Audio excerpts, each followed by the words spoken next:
Colleagues, good morning once more.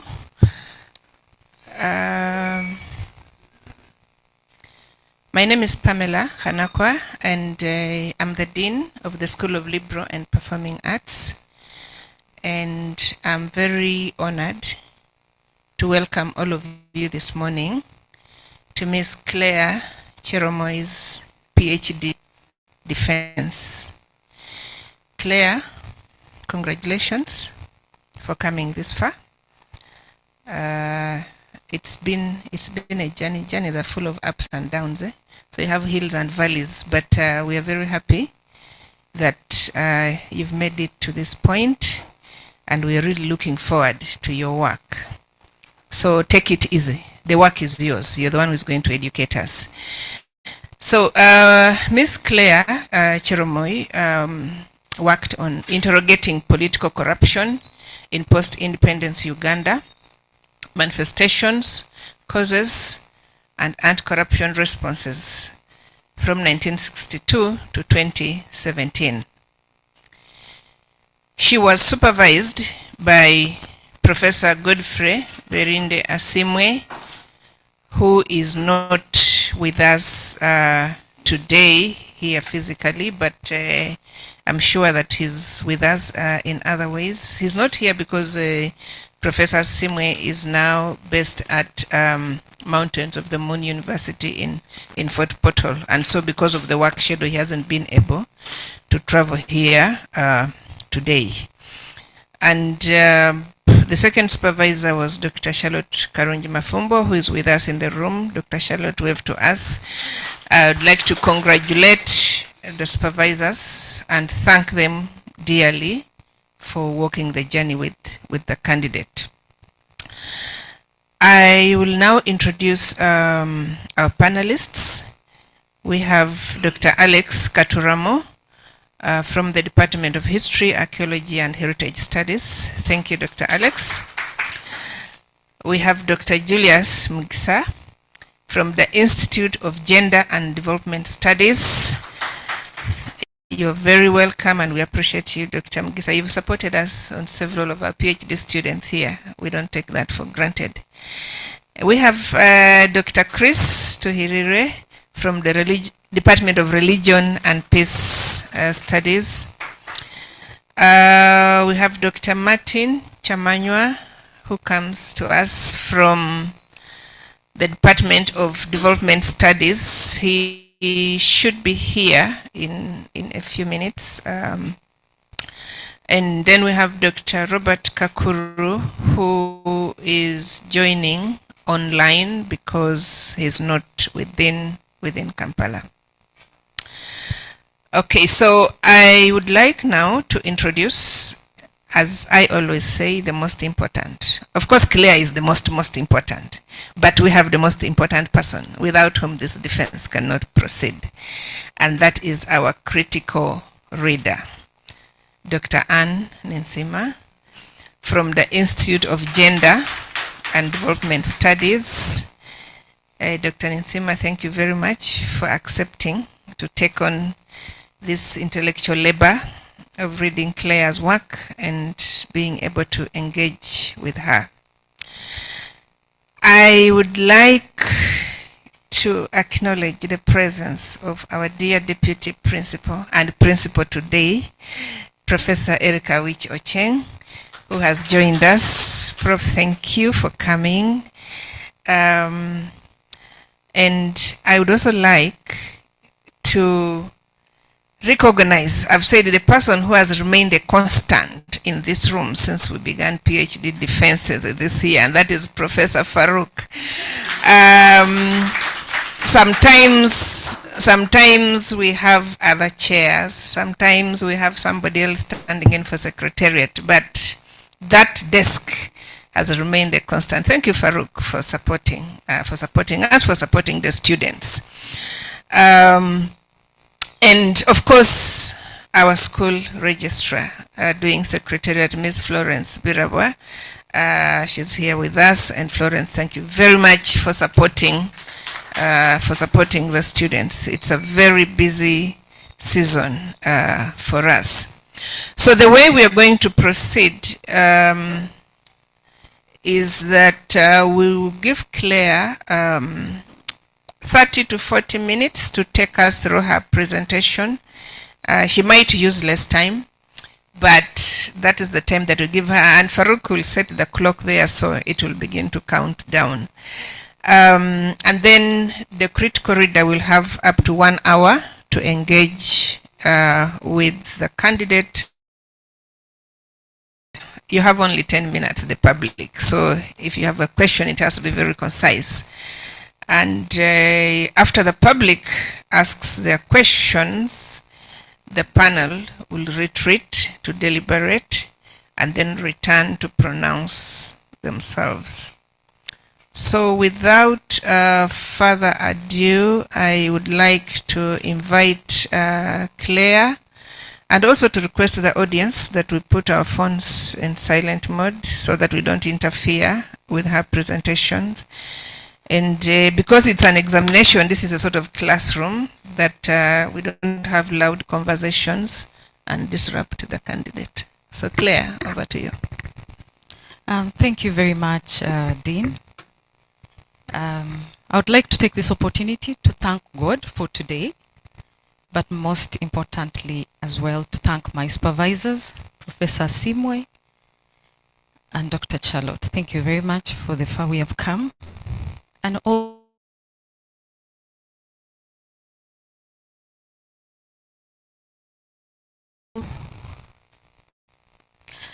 this is what my study entailed: interrogating political corruption in the post-independence Uganda, and I interrogated the manifestations, the causes, and anti-corruption responses between 1962 to 2017. So this will be the outline of this study. I'll look at the background, the motivation, the statement of the problem, the objectives, the methodology, the findings, the conclusion, and the recommendations, and the publications that I have had. So, what is the background to this study? Corruption poses to be the most enduring and dangerous phenomena across the globe. But in the post-independence countries, and developing countries, we see that corruption is one of the most outstanding and damaging constraint to development. One of the issues, it undermines state building, it undermines economic reconstructions, it weakens states and institutions, and among many others. So corruption in Uganda, we see that it's deeply embedded and has historical roots, spanning across all the different political governments that we have had. And the government of Obote 1, Amin, Obote 2, and now the current president. And we shall be seeing that. And some of the manifestations include petty corruption, grand corruption, clientelism, bendelism. We shall be looking at those critical aspects. However, in the existing literature, we see that there have been studies that have looked at corruption, but most of the studies look at corruption as a single aspect. But here, we're looking at corruption that is grounded across the historical grounds, linking the past legacies to the contemporary corruption reforms that we've had. But it is very important that we distinguish what type of corruption that we are looking at today. And with the literature that I have read, there are two types of corruption that is overarching.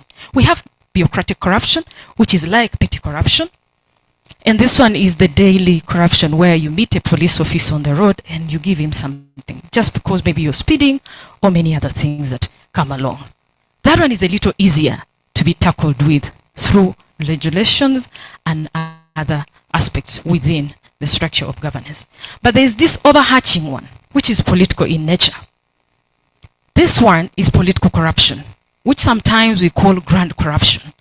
And this one has high-level actors, which involves ministers, elite, powerful elites, party officials, and it involves patronage, state capture, large sums of money. is involved in this type of corruption. Now, why should we care? And why political corruption? Political corruption, I focused on political corruption because it is the central driver of Uganda's long-term corruption trajectory. And fundamentally, it shapes all other forms of corruption. I've already mentioned political corruption and petty. So it shapes the other. The justification to this are three pillars. Over time, political corruption is systematic and non-periodic. The actors involved have no intention to fight it. Whereas when you look at bureaucratic corruption, that one is easily managed if those in position of power are willing to fight it. So thus tackling petty corruption without addressing the lead corruption produces just temporary measures, but does not really undergo the underlying causes to this problem. So why should we care about political corruption anyway? We should care because it weakens governance, it provides, it facilitates what I would call private enrichment through those who have power. Another aspect is that it blocks development. When funds meant for a road construction is stolen one way or the other, or health, or different aspects within the development, it becomes very difficult. And that's what political corruption does. Another thing is that it undermines the security. When you look at how corruption evolves and the actors in it, in one way or the other, the security of a state is under threat. And then also it threatens the future. If we don't curb or really understand this problem, it becomes increasingly difficult. So we should care and we should do something about it. So what is the problem? Political corruption continues to be a significant threat to Uganda's governance, economic development, and social well-being. Despite the documentations that we have had, Transparency International, World Bank, Afrobarometer, but we still see that this problem is persistent. However, you'll find that there have been research that have looked at corruption from political corruption and maybe historical legacies, political corruption and patronage, but there have never been studies that look at this problem as a complex problem. And what is a complex problem? It has characteristics to it. One, it has initial conditions to it, which become problematic in nature. It has actors. You cannot have a complex problem without actors in it. Then within one characteristic is it also has underlying causes to it, which are structural in nature. And then the other one is they're adaptive. They're shifts. Whenever there are new responses, they also adapt and mutate. So as a result, we see it becomes institutionalized and historically embedded in the nature of the corruption that we see in Uganda. So this study traces the historical trajectory of corruption between 1962 to 2017, examining how practices have become persistent and how this problem has evolved over the different governments that we have had over time. I identify this, the transhistorical causes that have evolved over time. Amidst all this, you find that Uganda has invested a lot in the anti-corruption reform, but you find that it is informed by the conventional anti-corruption reforms, where we look at the principal agent theory, but it fails to address the overarching drivers of corruption. Why? Because this can simply deal with the petty corruption in one way or the other. So in this study, by me integrating complexity theory, historic constitutionalism, state event theory, it provides with me a comprehensive understanding of how this problem has evolved. Because any complex problem needs a multi-layered thinking to it. So what were the study objectives? The main objective of this study was to investigate the causes, manifestations, and anti-corruption responses.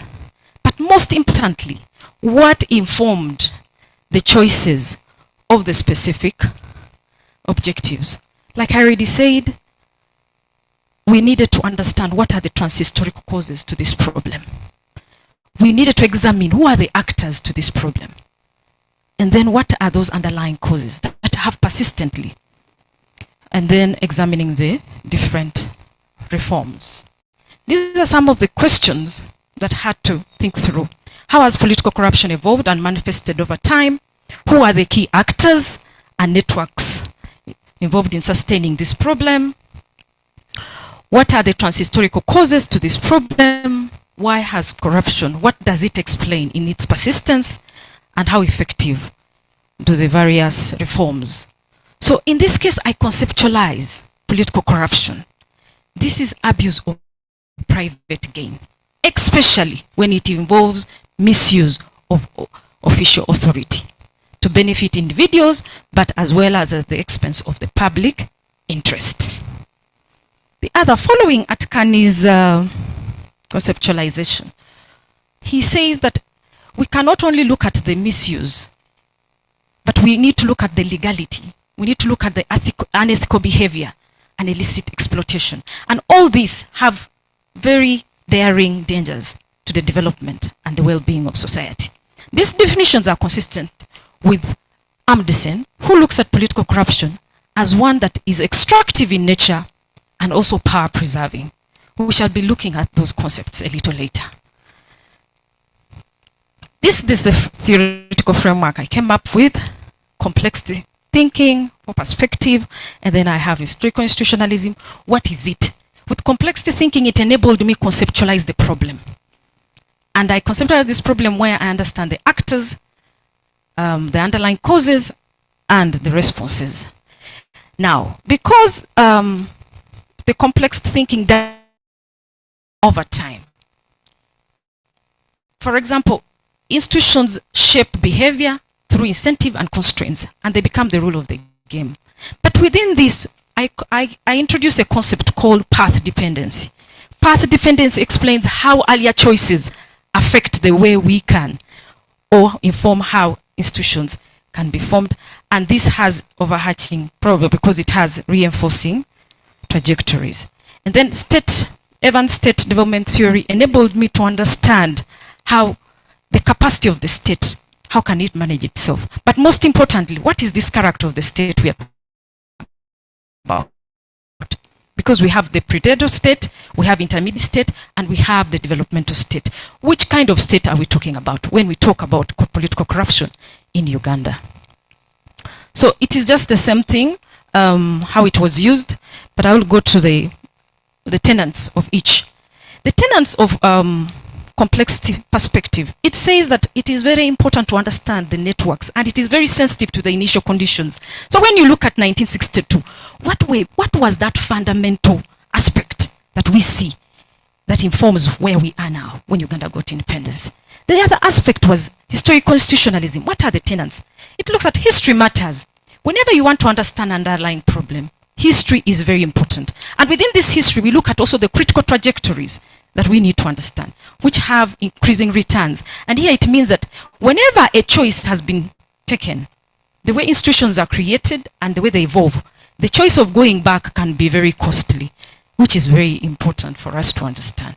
Then the other is the state development. This one looking at the predator state, the weak state, giving us, when institutions are weak, it mainly looks out for issues of extraction and private gains. But when a state is an intermediary one, it is partial. It has mixed performance. It's either in the predatory or in the state development.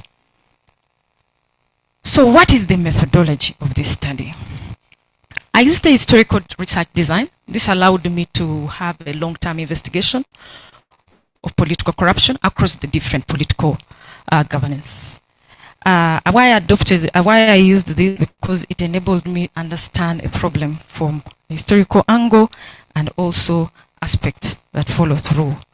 I adopted the pragmatism as a philosophical stand, and the reason I adopted this was because it looks at reality. Reality is not is plural and dynamic. It comprises issues of objective stands or elements, but also most importantly, subjective dimensions of how interpretations and meanings are done.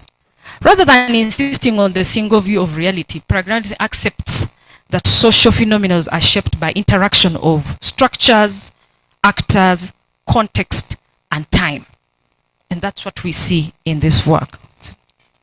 So the methods I used, I relied on the qualitative research approach to gain an in-depth understanding of this problem, which is very dynamic, and the perceptions. I used through key informants. I collected data. And this data was collected from the retired and active politicians, anti-corruption officials, NGOs, the media, and private sector leaders, even academia.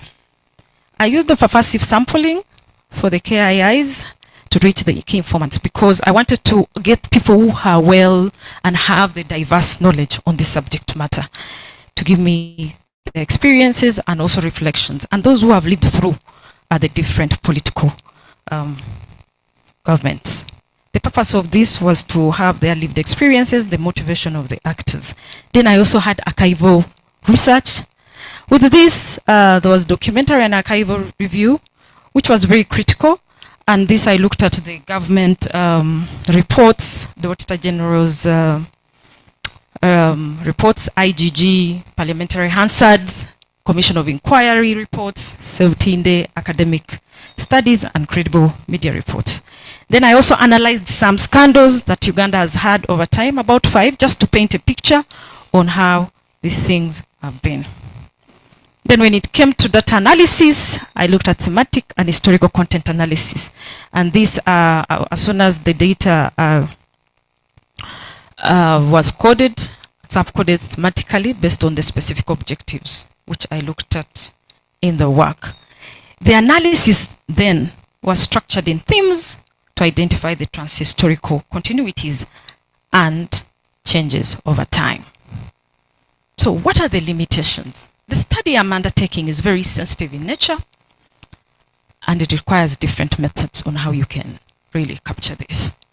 One of it, it's first of all elusive. Corruption doesn't happen in a vacuum. It happens in a manner that the actors don't want to be caught in one way or the other. So one of the limitations is that corruption is inherent, complex, and very hard to get. Even getting to the people whom I interviewed, it wasn't easy. You had to really convince them, for them to accept, and then feel free to, share their information.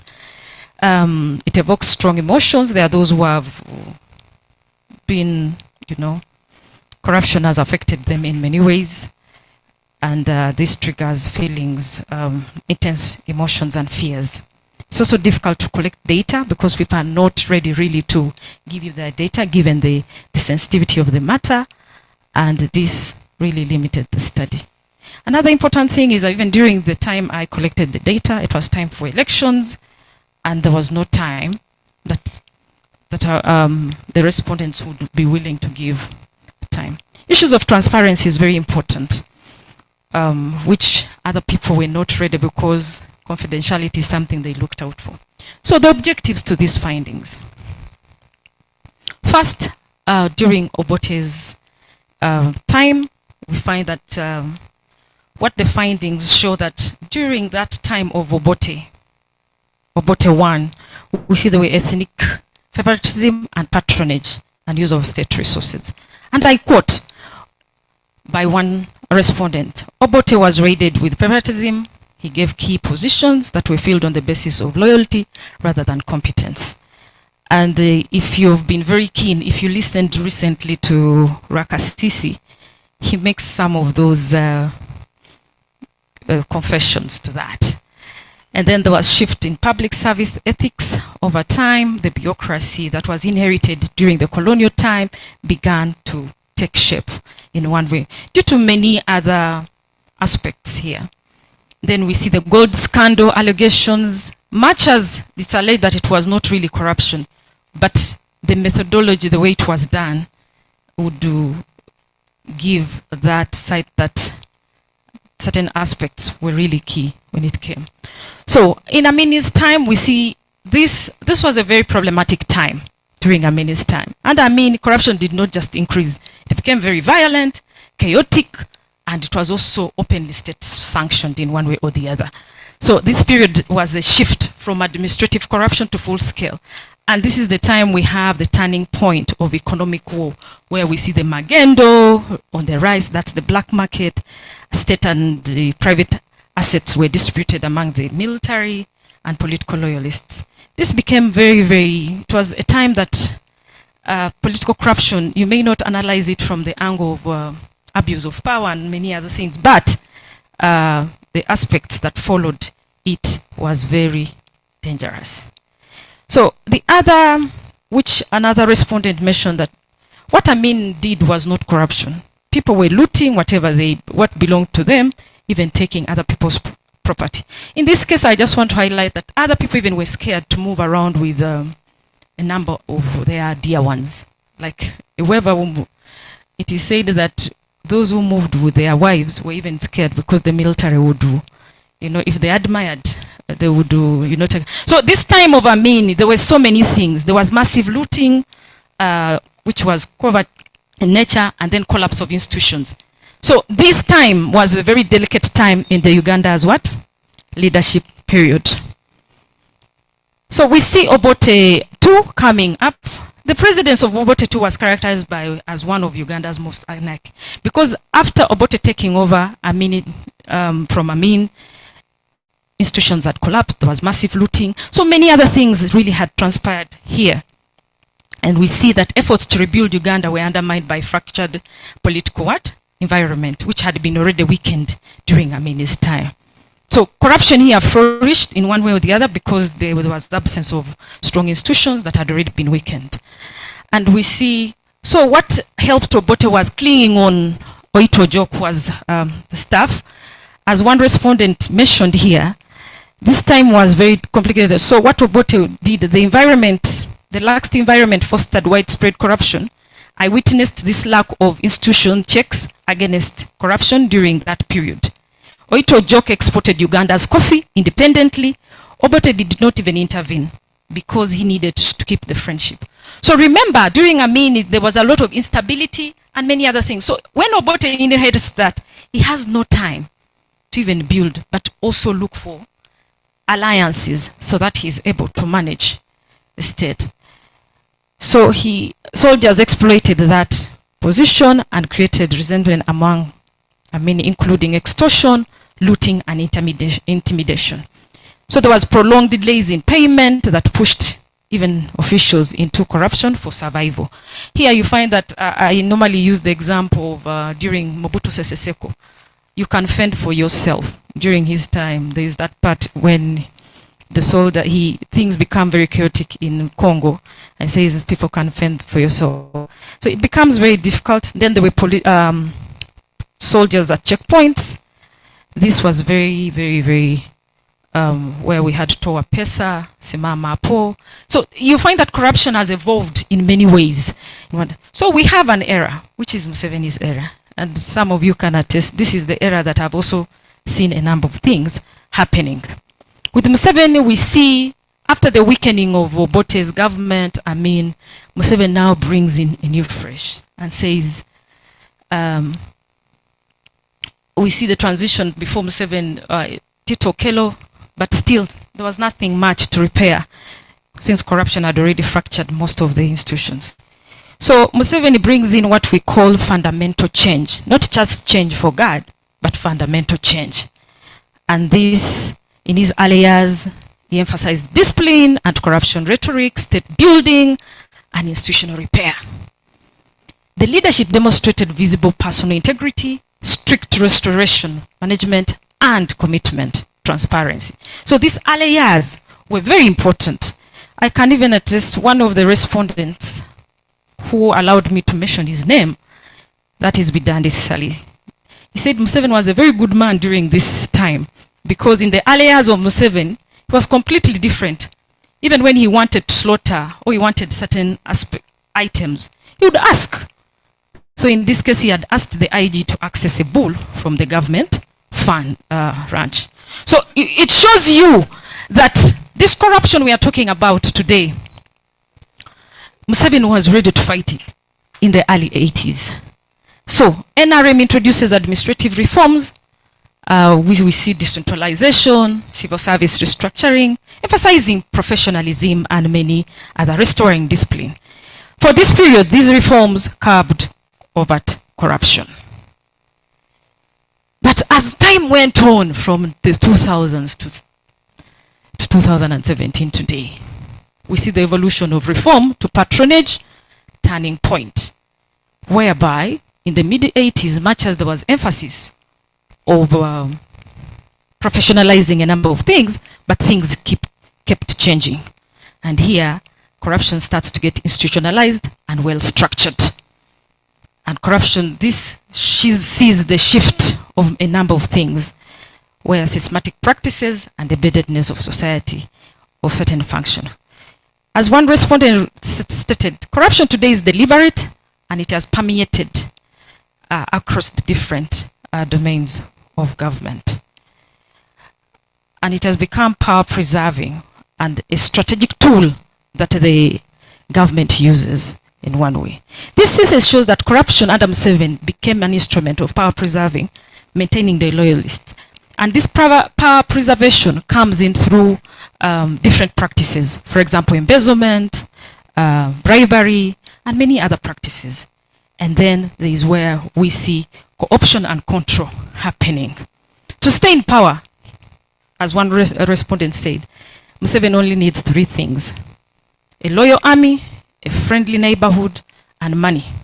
Corruption ensures financial backing. So what is the transhistorical pattern that we have seen? We see that there is wealth extraction across the different governments. We see power preservation for political survival, and this duality explains why leaders may appear to be fighting corruption, yet they are sustaining it in one way or the other. So this diagram is very important because it just summarizes of how this objective is. From 1960s, we see occasional corruption happening here, which is very insignificant. We see endemic corruption, and then we see systematic corruption. This is 2000s. Now, to move a little faster, so who are these people who are involved, or the networks?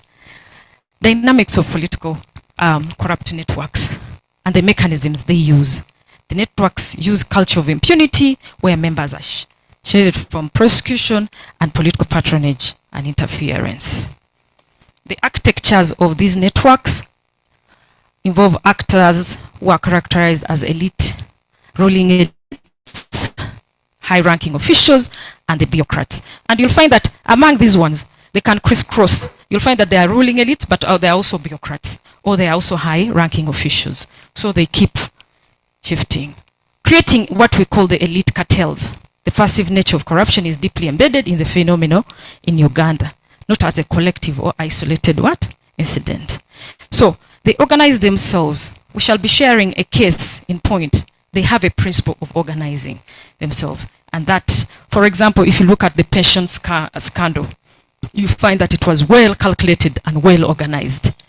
And these actors, and they operate in a very opaque manner. They are never seen. There are those who are very invisible, but yet they demand a certain level of what? So just for you to understand this aspect, I used archival data that informed this objective. And how did I do? I collected from the archives about 1,556 cases. And within those cases, I had to evaluate them from the New Vision, Daily Monitor, Confidential, and Black Monday. And here I identified those cases, and within that, I had to use a measurement tool by Atican to enable me understand what are those corruption aspects that I need to know. And it's from there that I had to do the screening, coming up with 1,056 cases after the cleaning bit. So, the colonial legacy as a precursor. We find that within the colonial foundations, we see the British institutionalizing patronage, ethnicity, and collaborations. This time is very, very important because it's after 1962, when we became a sovereign country or managing ourselves. We need to understand how did we come to be where we are.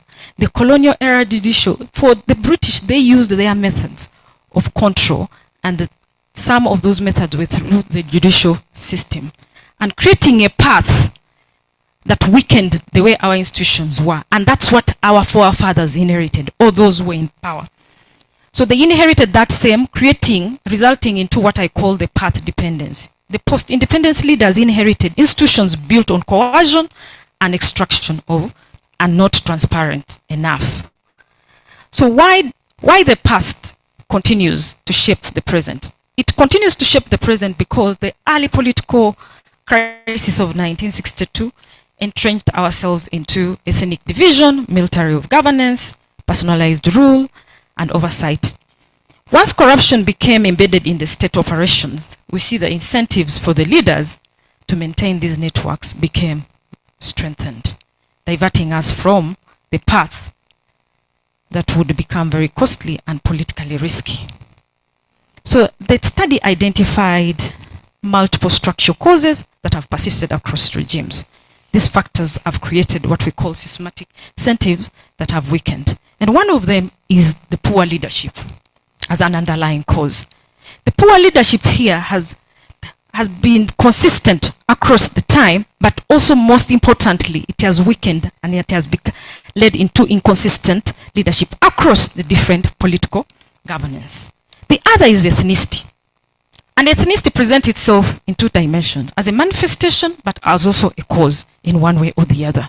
So you find that with ethnicity, we see favoritism becoming a tool for consolidation of power, and I'll be demonstrating that through the different, some work that was done by Equal Opportunity Commission. And we see leaders here rewarding the loyal ethnic groups with jobs, contracts, and protection. This pattern has remained consistent from Obote 1, Obote 2, Amin, and now the NRM. So this just shows you just a sample of how this problem has become. There are two overarching underlying causes, poor leadership and ethnicity. But you find that all this poor leadership has overarching element across the different causes of political corruption. It's the primary cause.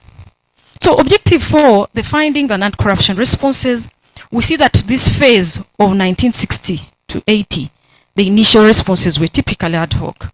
Here we had the Anti-Corruption Prevention Act of 1970, and indeed it showed that there was corruption and the leaders were ready to embrace and do and carry out different measures to prevent it. But we see phase 2 where we, in 1986 to 2017, it is marked by institutionalized anti-corruption reforms. NRM does very well in that. It led to the creation of so many bodies. You find that Uganda today has the formal institutional and legal frameworks that has informed our fight. In fact, we have even signed what we call the UNCAC. UNCAC is the United Nations Anti-Corruption Convention. And even we have rectified it, implying that we have the interest to fight this danger to society. The key institutions, the Inspectorate of Government, which is a central body in engaging issues of ethics and integrity. Directorate of Public Prosecution. So you find that I'm going to be showing the diagram, or that just shows you the different anti-corruption frameworks that Uganda has adopted. Over 10 of them.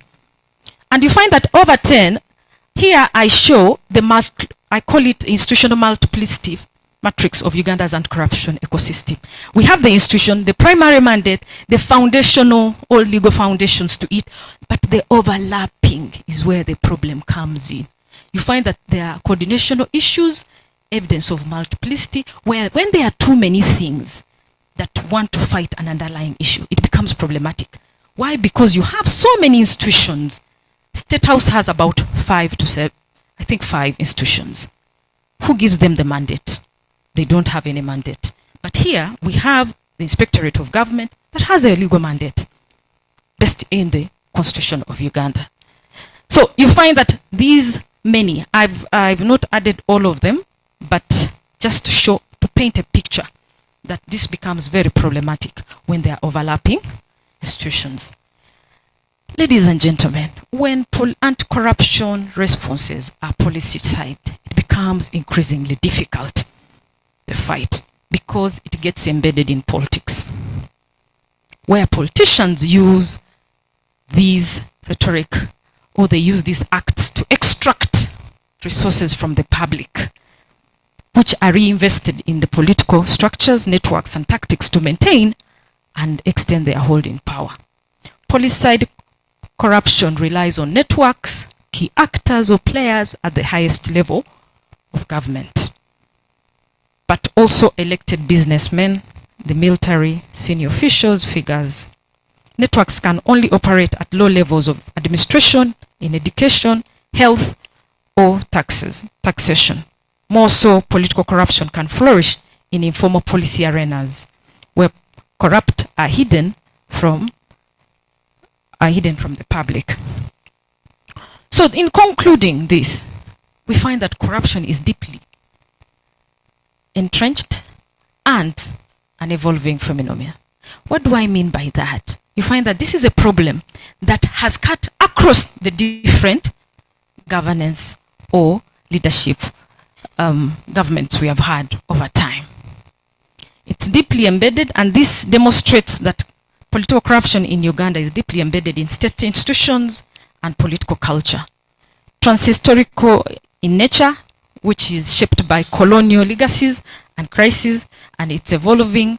And this evolving of political corruption is changing in form, scale, visibility, and even in size. You find these days people are talking, those days we would talk about millions. Now they're talking about billions. Now the next thing will be probably trillions. And that is very problematic. So findings show that corruption is sustained by high-ranking officials, political elites, the bureaucrats, informal networks where we have the businessmen who are in most cases not visible. These actors operate through patronage, ethnic favoritism, clientism, creating an environment of lack of accountability. Transhistorical causes. There are two underlying causes which are transhistorical that have connected the dots over time. That is poor leadership and ethnicity, reinforcing the cycle, making it difficult and enabling corruption to flourish. The efforts have been politicized and ineffective. Because of this, you find that we have multiple laws, we have many anti-corruption institutions, commitment to global interventions. Within these multiple laws, we have a term called informism. We attract, even it is not the frameworks we have do not even inform the context we are in. And this is informed by the principal agent. Their effectiveness is undermined by the overlapping mandates, the scarcity of resources, but still with building of. As a result, we see accountability measures remaining weak, allowing. So what do I recommend? Anti-corruption reforms must address the root causes, not the symptoms. Let's be proactive and not reactive. Most institutions in Uganda today are reactive in nature and not proactive. Let's look at the underlying issues so that we are able to tackle that.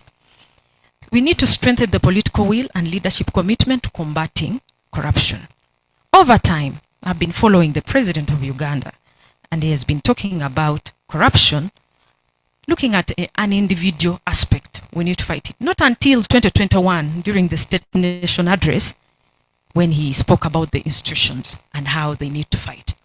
So institutional capacity to fight it should be more context specific, where we shouldn't borrow ideas from another place that inform our intervention.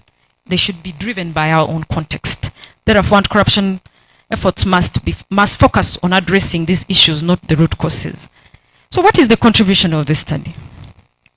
One, methodologically, we see from a theoretical contribution.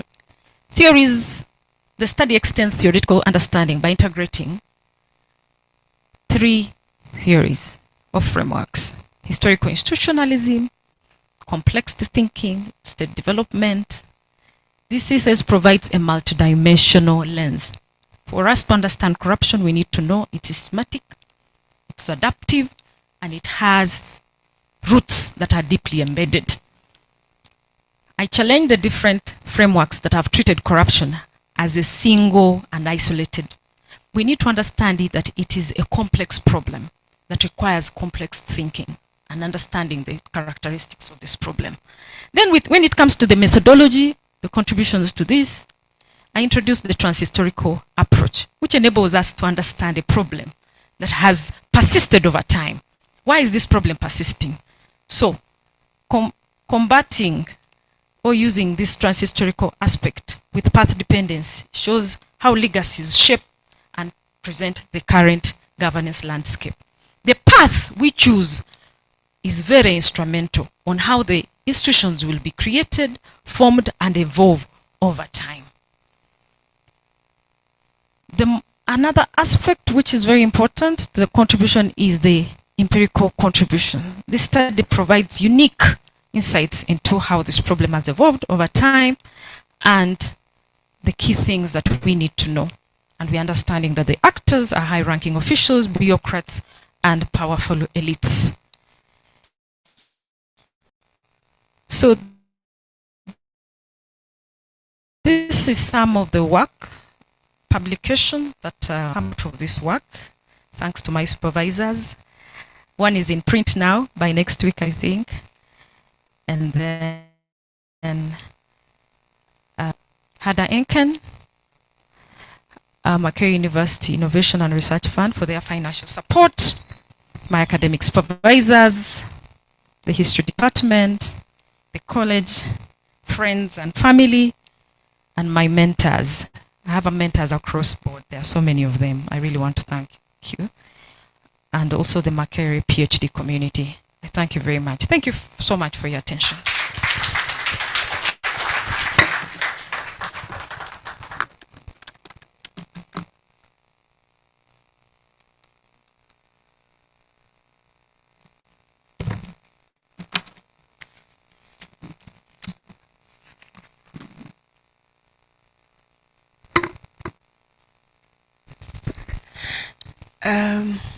Thank you very much, Clare. I think she deserves a loud round of applause. Thank you for sharing your work, but also for being daring to take the horn, the bull by the horns. We'll see where this takes us. Yes, you had to be very brave to undertake this kind of topic. So I would now like to invite Dr. Ninsiima to come and have a conversation. For some reason, it seems our candidate and the critical reader both FDC. So a little bit from the chair as well. So Dr. Ninsiima, please. Maybe it's a way of fighting corruption.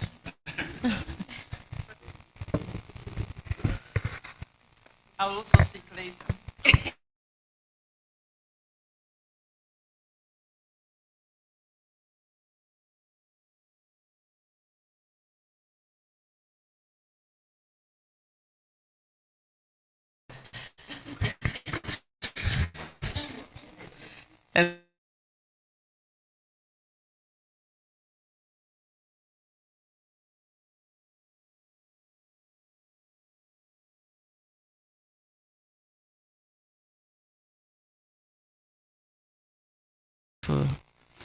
May I ask, what motivated you to do this kind of study where all of us are shivering? Wow. Thank you very much for that question. Corruption in itself is complex. Not only that, but it's done in hidden. So I would like to share my background slightly. When I got an opportunity to go and study from the International Anti-Corruption Academy, that is in Austria, I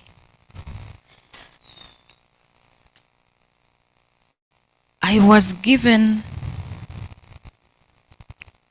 a chance to really explore what this problem was, the magnitude, the scale to it. So after the studies, I met different scholars who had done extensively in the research. But Uganda, research had been done. And I was happy about this.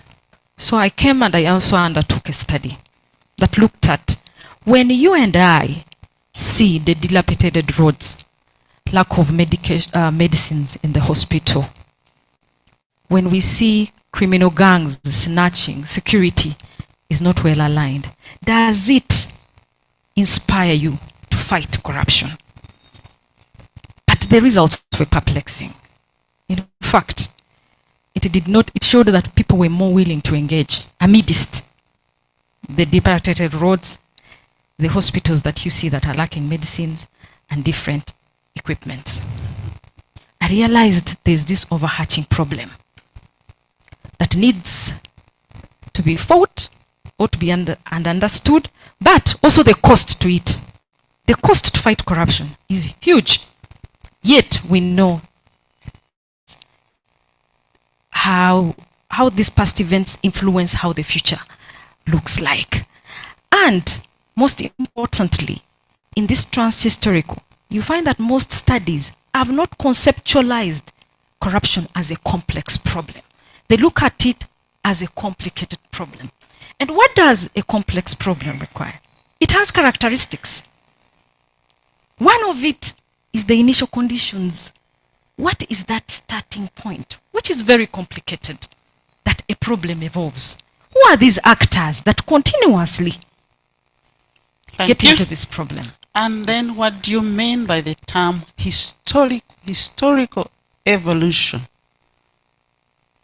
Historical evolution are the different times, point of time, of how something has happened, where I look at the continuity and change of that specific aspect. But you use it interchangeably, and actually, most times in your first two chapters, you talk about historical origins, you talk about the root cause.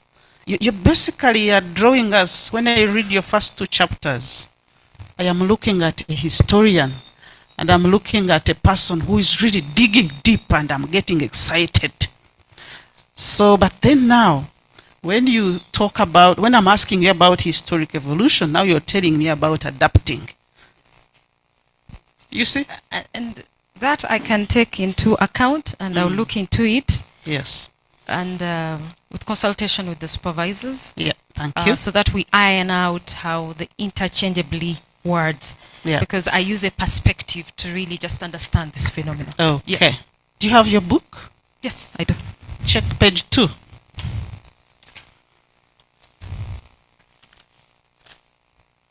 Yes. What is that first word on page 2?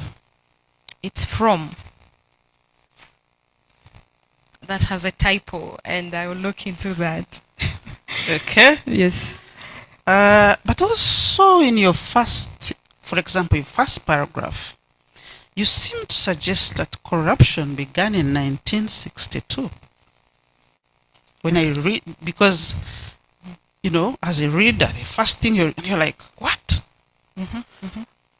So did you mean to do that, or you just need to correct and make it clearer?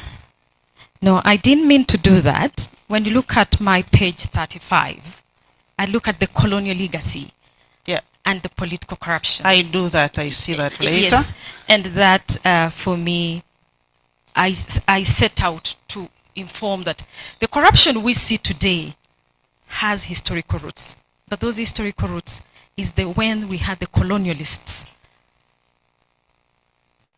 We had the colonial rule in Uganda, and Uganda was a protectorate. But there were different methods these colonialists used to undermine our development, that one we shall our come governance. later. I am talking about your first paragraph. Okay. And basically, the way you introduce it, so you need to do something about it. Okay. So, when you define corruption, you, for example, bring in the aspects of illegality, and that is according to, yeah, check whoever it is, illegality, unethical behavior, and illicit exploitation for private gain. So I was just thinking, if a politician misused office to sexually harass a junior, would that be also corruption?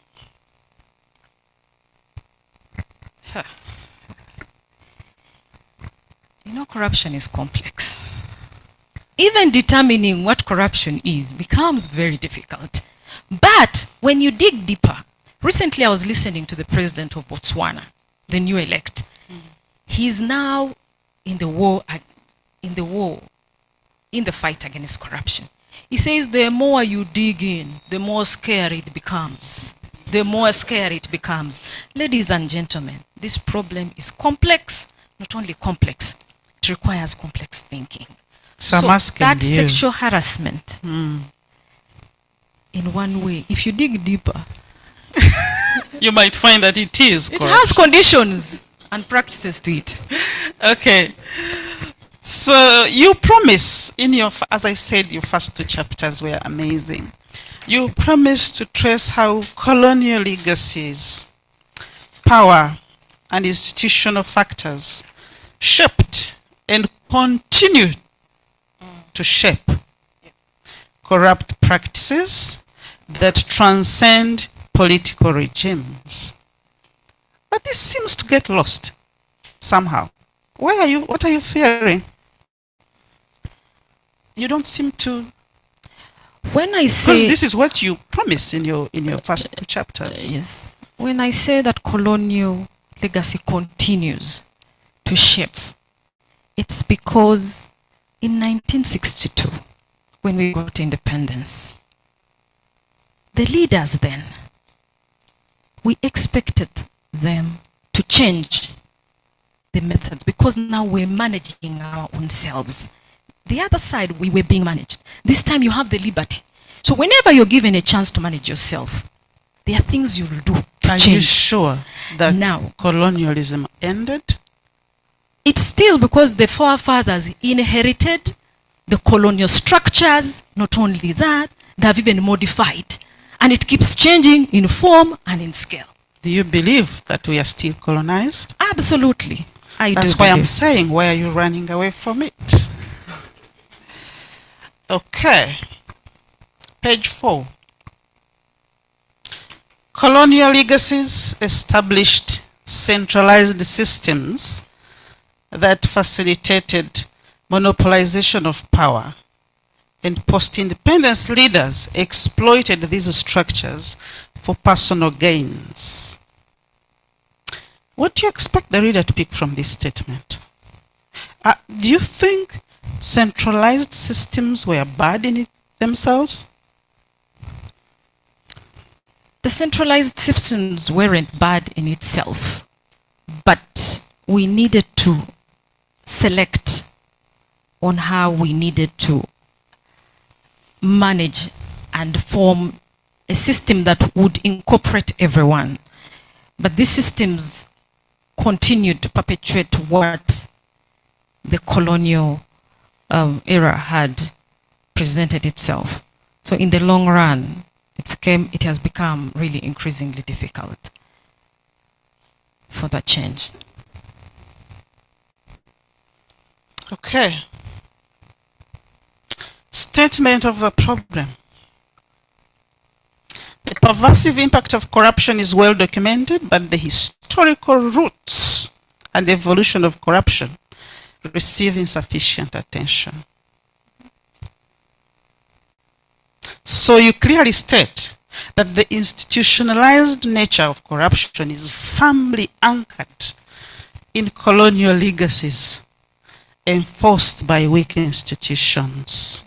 For me, as I said, this is very interesting. You seem to identify the problem, but you just pass around it. Within your findings, within your conclusions, within your recommendations. So I think I need to understand why. But you don't have to answer that one. Objective number 2. Do you want to read it? Yes. Objective number 2 is to examine the actors around whom political corruption is organized. You are examining the actors. Yes. Okay. Okay. So let's move to theoretical review. What is the difference between extractive and power-preserving forms of political corruption? Because you leave them hanging, you don't engage it. Thank you very much for that observation. Extractive, this was a definition that was elucidated by Amundsen in 2019. He looks at extractive political corruption as this type of corruption that the leaders use different methods to enrich themselves. And some of these methods are through embezzlement, bribery, kickbacks, extortion. These are very huge concepts, and I use them very in a sensitive way. But with power preserving, after the extraction, you have to preserve. And that's what they have done. When you extract, you preserve, power preserving. And this power preserving is seen in a way of co-option, buying of judges, not only that, even vote buying. Thank you. So I think you left it hanging in the book. You need to clarify it. You engage on page 14. You engage with definitions of political corruption, the legalistic, the bribery, and so on, and you indicate how narrow they are. Then you bring in Atkin, yes, but you seem to leave the reader hanging. What does Clare say about these different definitions? Whom are you identifying with? What is your addition? What is your critique of these? Okay. With this, I am trying to, for example, if you look at the World Bank definition of what corruption is, it looks out is abuse of office and entrusted power. Transparency International, that has had different measurement tools of corruption over the years, say political corruption is abuse of power. Now, because I wanted to understand this complex phenomenon, which is political corruption, that has different actors in it, I had to borrow Atkin's definition. In other words, you identify with Atkin. I identify with Atkin because he even enables me measure on how I, on the archival documents that Thank you. Yeah. I think you should make it clear, because then it keeps me hanging. Where is Clare in this? So you bring in complexity perspective, which you say is rooted in complex systems theory. How is it helpful to your study? Thank you very much. With the complexity perspective, it enabled me conceptualize this problem. And a complex problem requires complex thinking, because it not, I would say, no single view can give you solutions. You have to understand it as a whole. There's a scholar called Talcott Parsons. He says, for you to understand society, you need to understand it as a whole. And he puts a framework to it. One, he says adaptation. How does this society adapt to different aspects? Two, the goal. What is their goal? Three, the integration. How do we integrate ourselves amidst the different cultural aspects that we have? Why do you think it's not enough for your study? it's not enough because it's like a black box. It never offers any solution. So, but it enables you to conceptualize a problem. What you said, you didn't write it. Now, You just didn't write it. I will look into that. It's not a matter of presenting a theory and another and another. Yes, The reader is asking themselves, so what? Yes. So I think you should have... Professor, can I? Okay. Yes. So with after complexity, because it's sort of a black box, I introduce another aspect, which is historical institutionalism. Yes. To enable me. I am saying, yes. Before you get to historical, I am asking myself as I read, so why am I moving from complex to historical?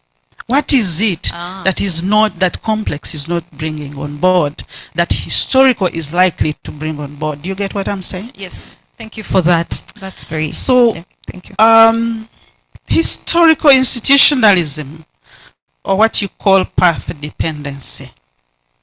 Your suggestion here is that governments may not fully make autonomous choices.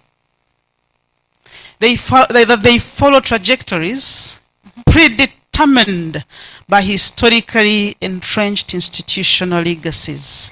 In other words, that we tend to replicate past choices.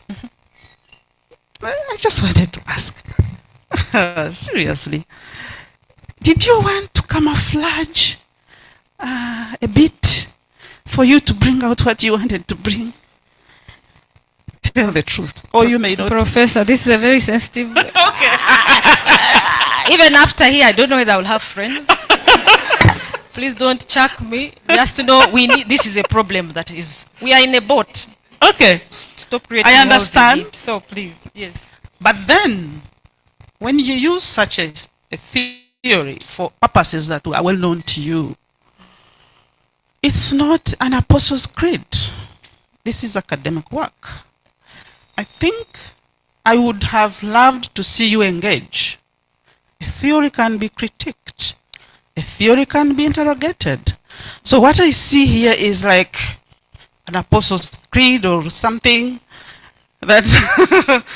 And yet I'm asking myself, really? You get what I'm saying? Yeah. So because... and then after historical institutionalism, then you dive us into state development theory. And then you also don't tell us why this institutionalism now is not enough for you.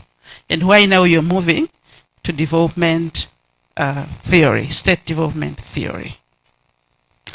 And then when you're dealing with state development theory, you quote Evans, 1995. But then you forget to mention that Chalmers Johnson, did you ever meet this one? In his book, 1982, Miti and the Japanese Miracle, he actually conceptualized and popularized the concept of a developmental state.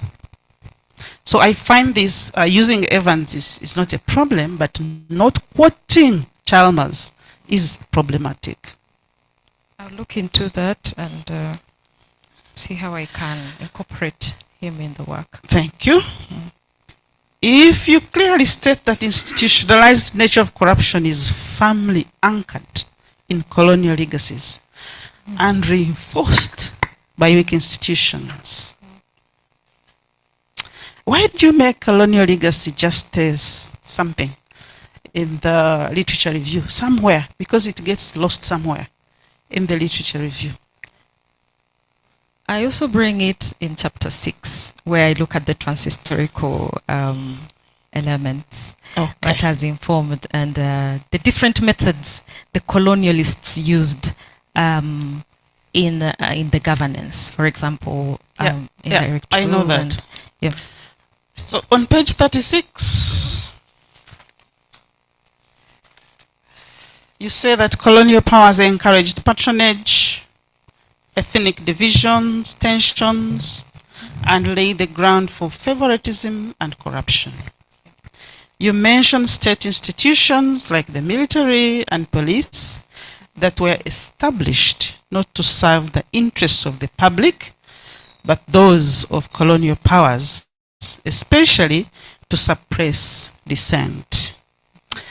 The corruption experienced in Uganda is a continuation, these are your words, is a continuation of colonial governance practices.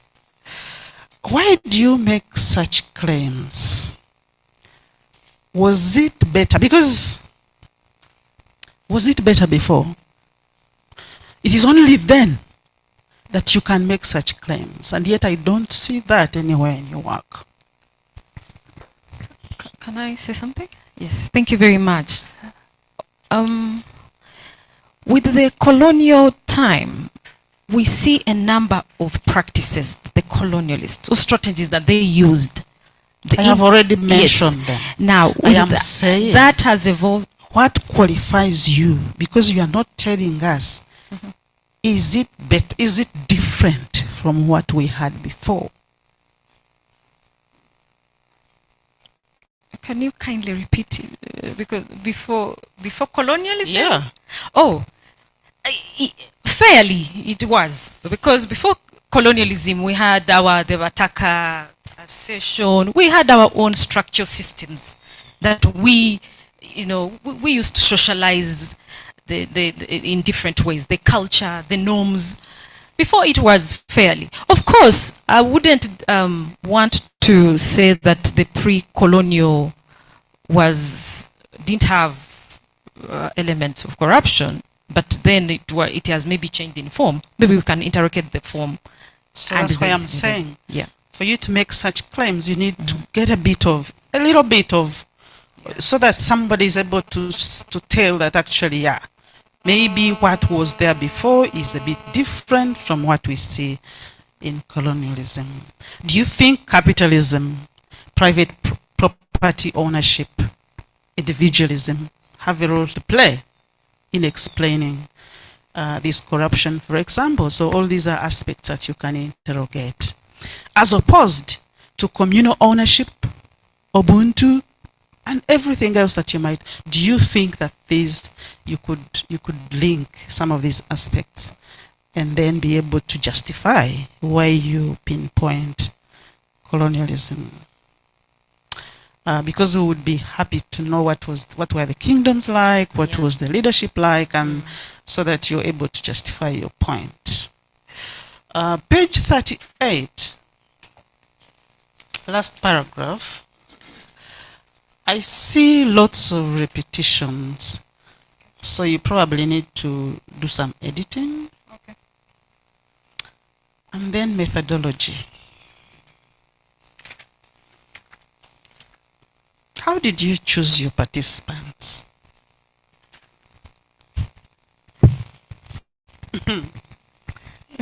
It was Spire, one of the participants.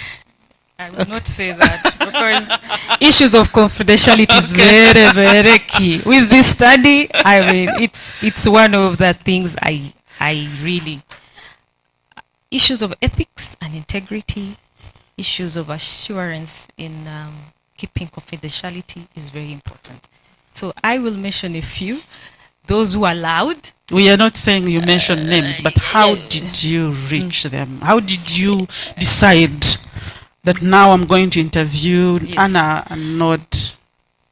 Okay, when you say the Spire, and then but anyway, how did I reach these people? Of course, I needed to know someone. I had to get to know that the study needed people who have lived and served across the different governance spaces, especially from 1962 to 2017. Who are these individuals, and the knowledge, the vast knowledge that they would give in these aspects that I was investigating. So I had to sit down, look out for the levels and the experiences that they have had over time.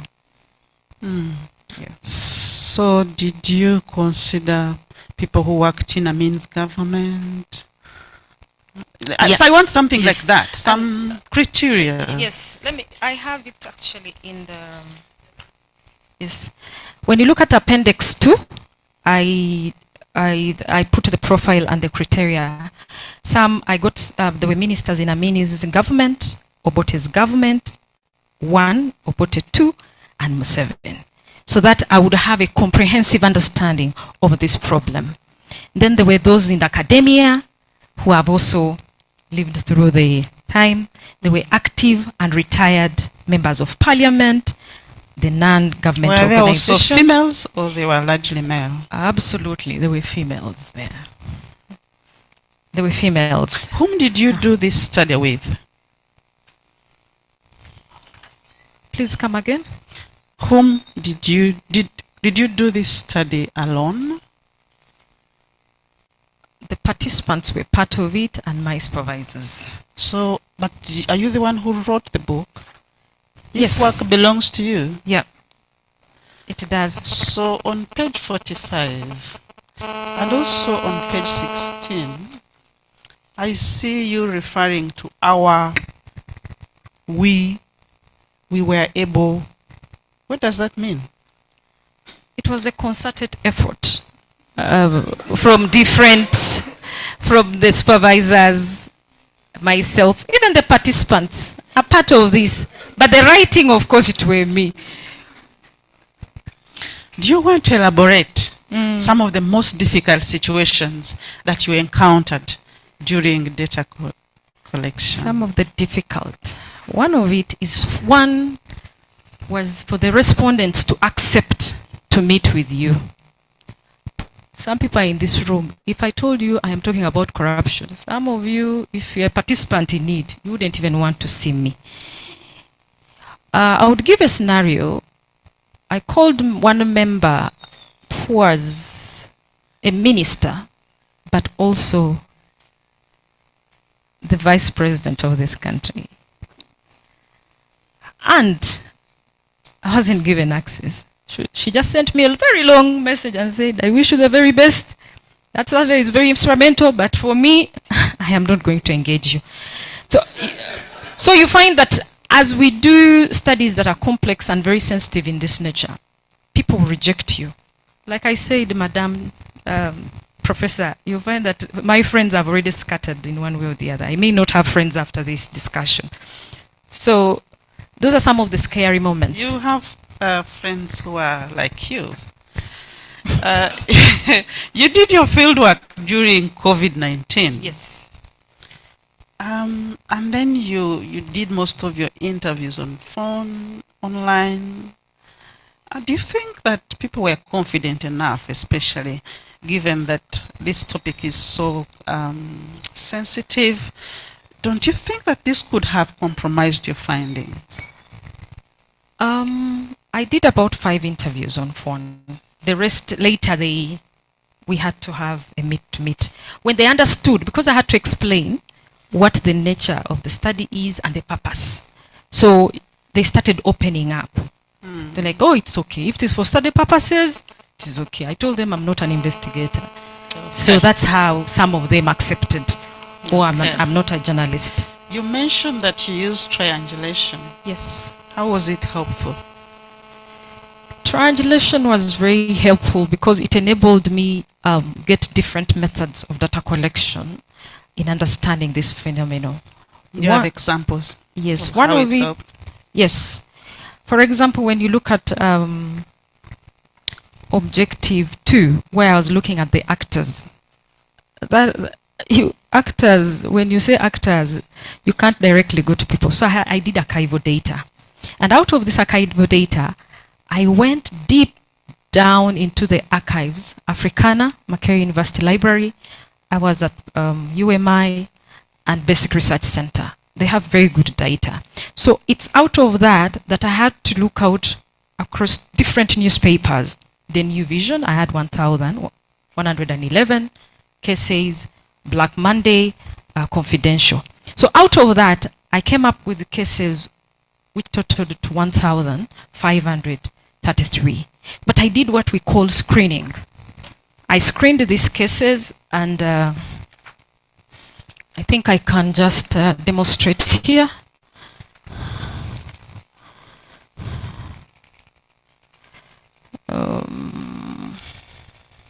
this. Yes. So out of this, when you look at, these were the cases, and these were informed by the Atikanese definition. Whatever case that did not tantamount to what corruption, political corruption was, had to do what we call screening. And I had to screen the cases to bring me to the Atikanese measurement tool of what corruption case was. It's out of this that I get a total number of 1,056 cases after the duplication and those that could not meet the criteria. That's how I excluded. Yeah. I am being tempted to ask your positionality in this study.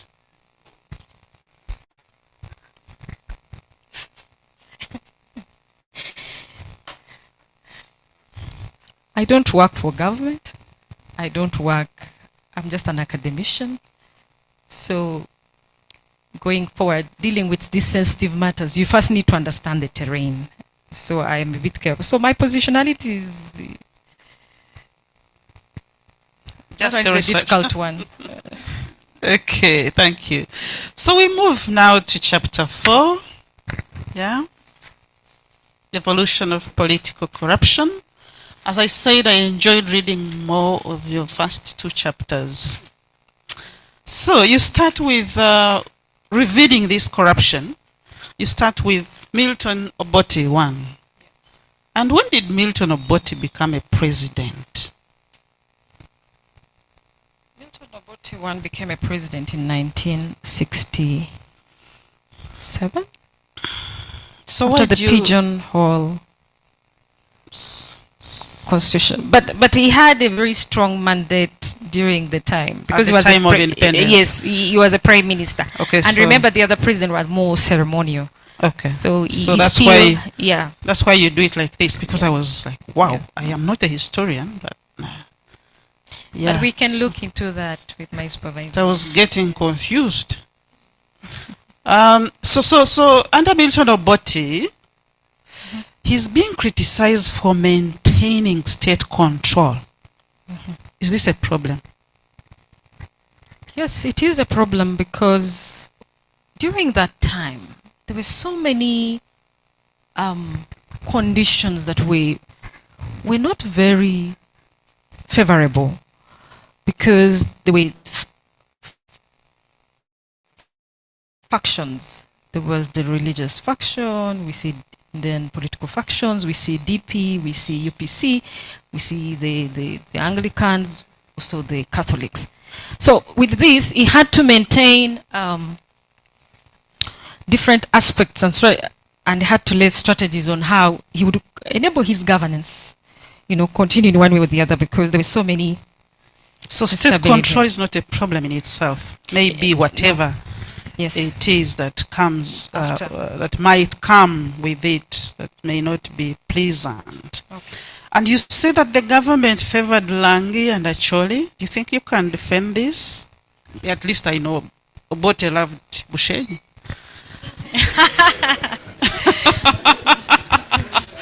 So how would you want to defend this?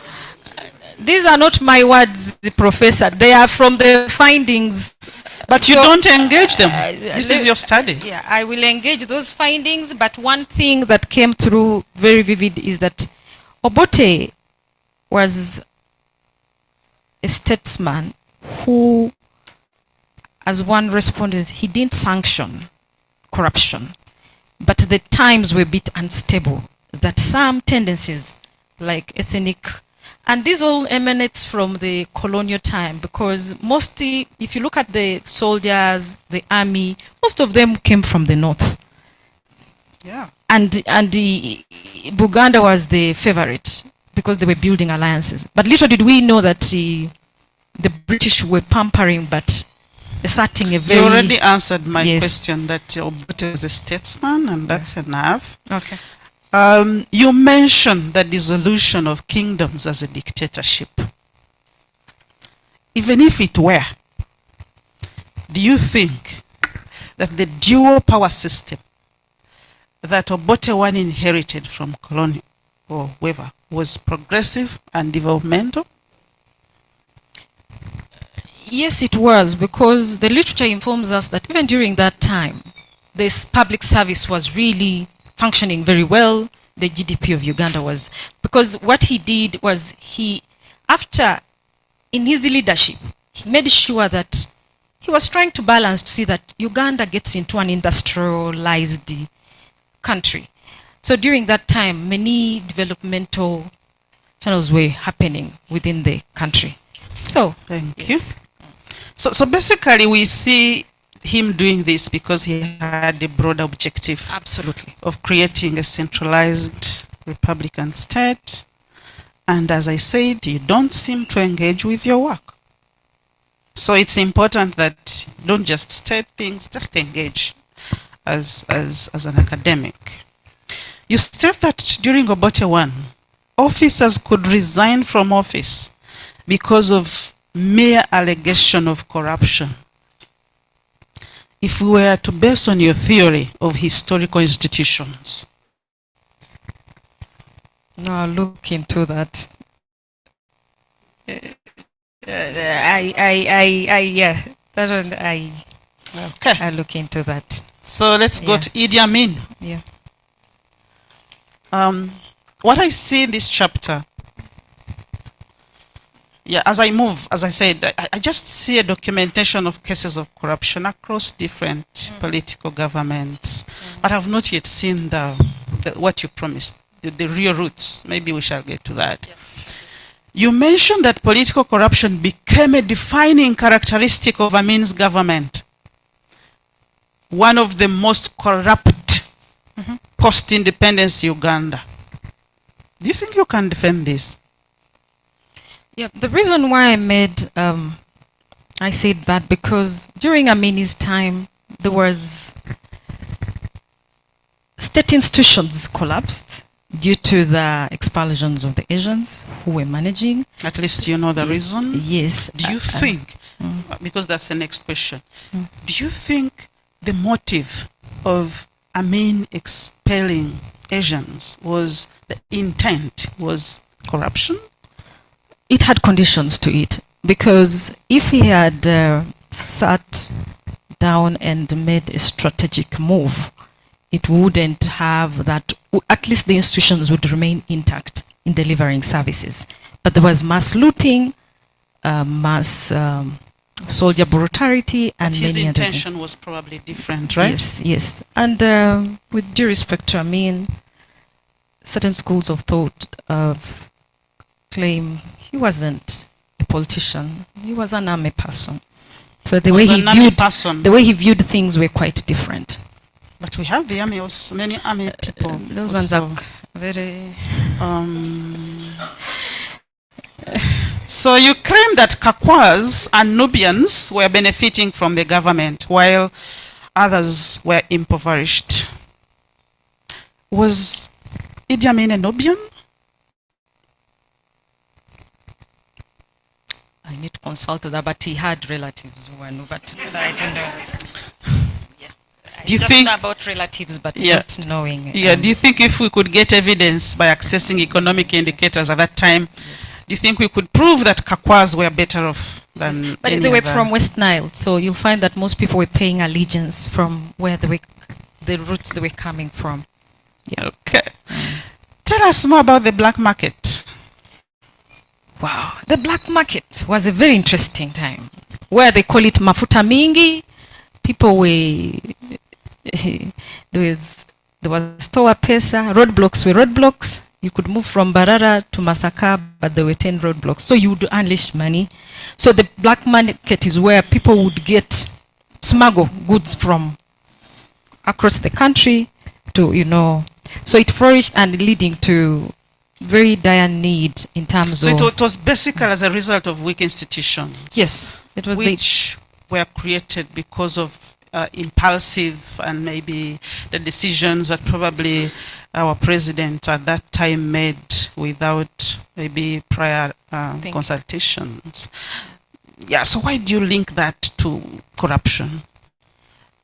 I link that to corruption because it sowed seeds to some of and the form of corruption that time was different. It was a bit open. where toa pesa, roadblocks, and so many other things, mafuta mingi. But this time, I say it because when you sow a seed, it will depend on how the seed will be. Either it will flourish or it will become something else. Thank you. Yeah. So you also mentioned a lot of things here, really. The rule of law was cast aside, violence, there was brutality, and I agree. And most importantly, Amin was a dictator. Why do we see dictatorship in Singapore under Lee Kuan Yew?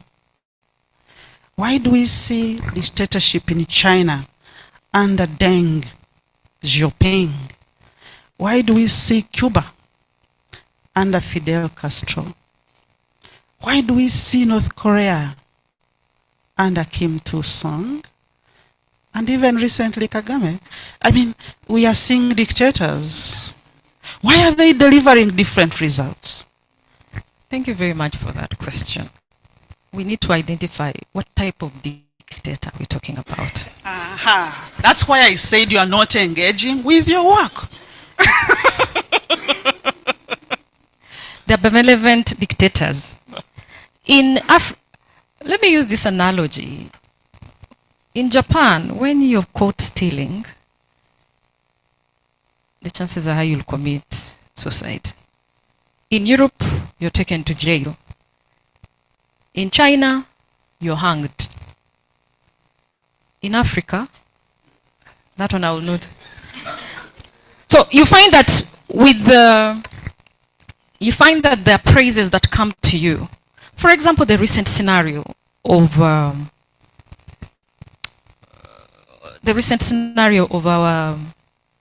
the second most top leader of this country.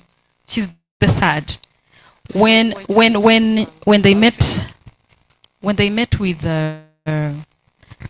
when the Speaker of Government of Parliament recently met with the Nyamatama, when one of their colleagues had been detained, so she was given bail, and they went to Luwero, her home state, and they had celebrations of Thanksgiving. And she mentions that what is wrong when someone steals and then uses it. So just tell me. And the communities were clapping to that. So if they were not clapping to that, we would be seeing something different. But if I and you are participants, we become accomplices. Thank you. Please engage with your work, because I think such a discussion would really bring your work to live and more interesting. You claim that Amin created the appearance of legitimacy, that he was performative. Are you sure this is accurate? Because Amin probably had no time for that performance. He was such a raw person, I think you mentioned it. Mm-hmm. He was raw. He acted impulsively, as you said. He made uninformed decisions. Maybe recently I was reflecting on the US president. Sorry, I already mentioned it. Are you accurate to mention that he was actually putting appearance? When you read the literature, there's a scholar called Holison Hassan. She talks about to speak and to be heard, seeking good governance. She writes about Amin. Amin had time for certain things. He would love to enjoy his time, and that we have seen where he goes out with friends and many other things.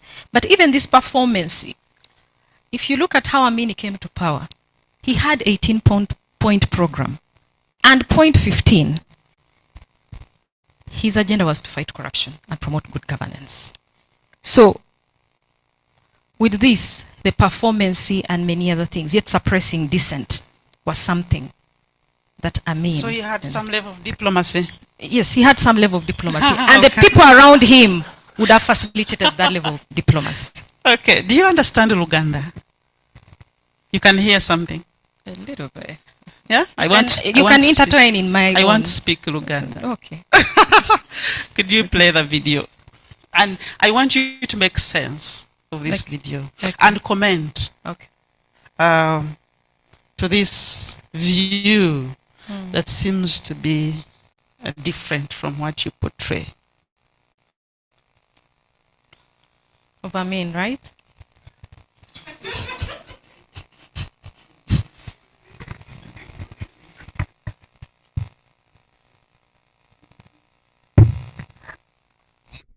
Yatandika kampuni 12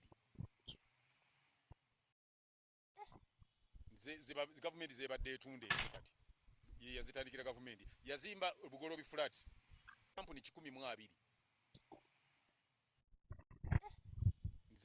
gavumenti zebadde etunde ezo kati ye yazitandikira gavumenti yazimba Bugolobi flats ng'abantu balinawo basula n'azimba Buganda road flats ng'abakozi tebalina gye basula n'azimba Makerere Kivulu flats n'azimba Bukoto flats n'azimba Ntinda flats wali awo mu stretch awo atalina yali teyasoma atalina magezi gwe bagamba nti yazze ensi emabega yagenda Uganda tebanjibwa wadde eddola emu ng'ate tagula mmotoka nkadde nga tayinza kuwa kintu era omuntu eyagezaako okugira nti bamuwadde ssente azirye yali omu yali Henry Chemba yali minisita wa health n'adduka ne ssente ez'okugenda ogulira bannayuganda eddagala ate bwe nabulira yadda gye yadda ne yeewaana ng'alowooza akoze kyamagezi bannayuganda bonna okulya ssente ze yandiguzeemu eddagala yekka naye abasigadde nga tosobola kulya ssente ya gavumenti. Amini lwaki olowooza ebirungi ebyo byonna n'oba ovudde ku kintu abazungu bonna abazungu batunda nnyo the hard part of him lwaki kubanga yakola ekintu kye baali batasuubidde ekitalina mukulembeze mulala ayinza kikola. Yakeera ku makya n'agamba nti abatali bannayuganda nga muli bayindi oba bazungu muve mu byobugagga bya Uganda njagalamu bannayuganda kyekyo kyokka kye kimuwalanya. Kati aba inheriting enkola y'abazungu buli lwajja olwokuba bamuteeka ku pressure bano bamugamba olina kulaga nti mubi. Yekka yakeera nga kubakyanga ekintu omuyindi oba omuzungu tosobola kugamba nti wano nkayanirawo nga muddugavu gw'okayana naye nga tosobola. Naye olwaleero bayinza okugoba omuntu ku ttaka nalaba emubende bagoba abantu ku ttaka omukyayina atwalewo nga gundi takyo. He was a true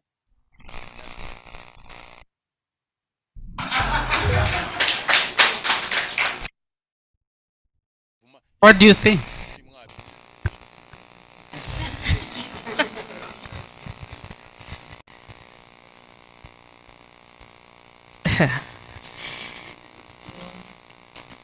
You know, when it comes to issues of governance, Professor, it becomes very difficult, especially corruption. There are two dimensions.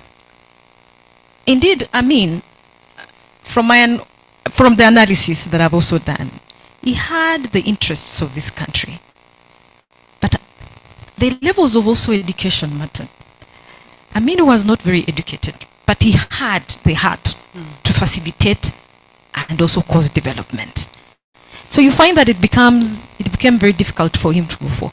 But notwithstanding that, even the conditions before and the animosity that was there before became increasingly difficult. He also had to maintain somehow his step in power. Yeah. Thank you so much. I know how difficult it is for you to talk about these things now. So we go to Boti 2. Yeah, so I didn't have much to say, but I think, yeah, you talk about the corruption. Or of course, I mean, particularly when you look at Amin and Oboti too, you don't get really the kind of evidence in terms of corruption, which you probably have a reason why. But I think you forgot to talk about which this thing I think is the reason why Museveni went to the bush, the stolen election. So you did talk about this. Is this not recorded? That one, let me stand. Actually, Museveni's going to the bush was corruption. He didn't win elections. No one stole the elections. But But he went to the bush. So you're saying Obote did not? That one is a question of investigation. Okay. Yeah. Thank you. So we come to the current regime, Yeah. 1986 to 2017. And we are saying that actually Museveni's government inherited corruption from Milton Obote and Idi Amin. But you said Museveni went to the bush to fight corruption. And we see this in his 10-point program, which is very clear, promising to address enduring structural challenges, and which was mainly to rebuild the economy, promote democracy, and eliminate corruption. It promises economic and socio-political recovery. Yep. This is what we see. Looking at the 10-point program, does it look like there are institutional changes that are being suggested? I think Museveni was a very good, I wouldn't want to say student, but public officer who understood what the problem was then and how he identified the problem and later understood how to manage it by going to the bush and knowing that if I fight, I'll take over to government and these are some of the things I need to implement. His 10-point program and point 7, elimination of corruption and misuse of power. It gave him a base because that's during the time where we have structure adjustment programs and he needed support. The economy had collapsed, so he needed to revamp it. The Museveni we know from 1986 to 2000 to 1995 was a good Museveni. So basically what you're and that saying is what Matembe says. My interaction with her, I hope she's online anyway. So what you're saying is that we see a restructuring of governance institutions. We see a restructuring where we have the legal reforms, the institutional reforms. And we see a promised transformation. We see a reformative. Because of leadership. Absolutely. And he states, let me quote. Why do you Professor, think? allow me to quote. Can you kindly, there is this. He says, using a government position to amass wealth is a treason, high treason. If Uganda Patriotic League is not going to be supported because it denounces methods of getting rich, let it be. That is Yoweri Museveni Kaguta. Thank you. And this, he mentions this in Ushenyi. So you see his love for the country and his urgency to fight. So he introduces different reforms that we need to embrace. But Now, there's a turning point. When I see here, I see that leadership is critical, right? Absolutely. And so, meaning that each government and each leadership comes with certain changes. Which means that governments have the power to change institutions. Which means that leaders matter. If this is true, why is your institutional, what is this called? Your historical institutional theory still relevant? Thank you very much. Leaders matter, but also quality of leaders matter. Professor, the most important thing, historical institutionalism, is very instrumental because it enables us to understand how institutions shape behaviors, but also how they are formed. And with these institutions, we have the informal and formal. And within that, it becomes the rules of the game. But also, it sets a pace. I hope you understand what I'm asking. Yes. That you need to question this theory at every stage.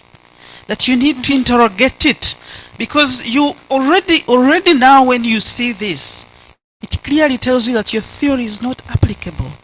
So you need to make sure that you interrogate. I'm not saying don't use the theory, because it is helping you in a way, but interrogate it, because now we can, because these questions I'm asking you, that leaders matter, that governments have the power to change institutions, and of course definitely there are certain aspects that may be continue, that may have a legacy. Like we have schools in Uganda where the legacy of senior one not stepping in senior two block, you know, in SMAC. It's a continuous, but I don't think we should also follow this in terms of corruption, because we clearly see that leaders matter. So I want you to interrogate this theory.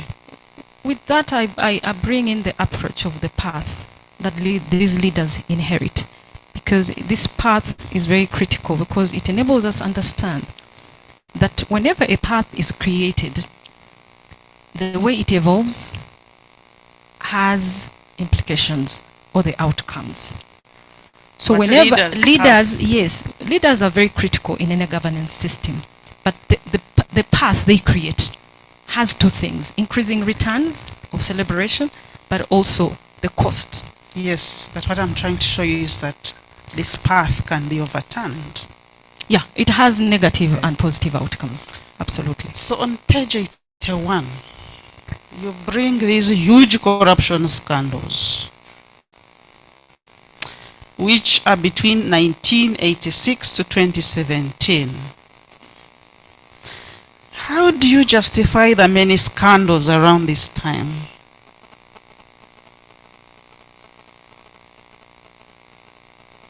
Come again? Why do you think we have so many scandals between 1986 to 2017? Thank you very much for that question. We have the many scandals between that time because we have evolved as a country. The media is more present, discussions are more present, research has taken root in understanding this problem. That's why I was able to identify with this and come up with these scandals. Okay. So it's about the media and Yes. people are exposed, and The technology and so people are able to even talk awareness. about. Yeah. Maybe also the time. Even the time and Yeah, scale. because I think Obote didn't have this much time to do all the scandals that. Because Museveni has been here for 40 years, and that gives it. Why are all scandals economic? You mean there are no legacy? There is no legacy as you use your theory or path. From regarding rule of law, or elections or violence, or there is no legacy? When you have power, when you have money, you attract power. So there are interests at heart, there are interests at play, and they determine on how someone wants to use that. Yes, I'm saying your scandals between 1986 to 2017 seems to be largely economic. Are you saying there are no other scandals? In other words, these things stopped with Amin? There are other scandals, but the case of this study, I wanted to just measure in political corruption and where there is extraction. So and you power mean preserving.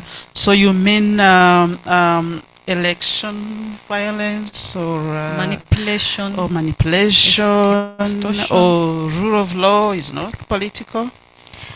It is in one way or the other. That's why if you look at page, I think 14, I say there are the categorization helps me to really understand, so that I have a conceptual box to it.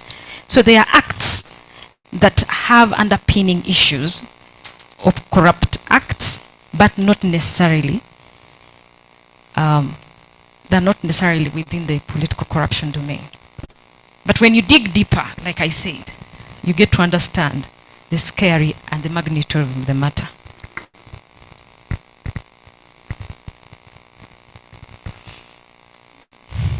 So, yeah, I think I'll reserve that one. So on page 83,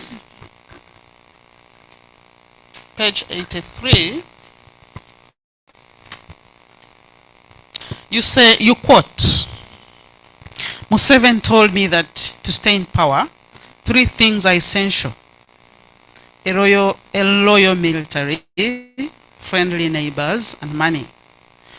Corruption, he explained, was a way to ensure financial backing for himself, his family, and those closest to him while maintaining control. And then Clare comes and says that we are seeing a deliberate strategy to maintain power. Do you think you can use one person's view to call that a deliberate strategy? No, that's why I triangulate. It enables me avoid bias and also have a concrete way of how things are done. So with this, I'll look into it and triangulate to see today that it's not a one-off or a sat. Yeah. Thank you. You seem to connect corruption to structure adjustment programs, which, as I said, you bring it in and you lose it, because that is a way of neo-colonialism. And you say that the structure adjustment programs, they contribute to weakening state institutions. But then you run away from these issues. What is scaring you?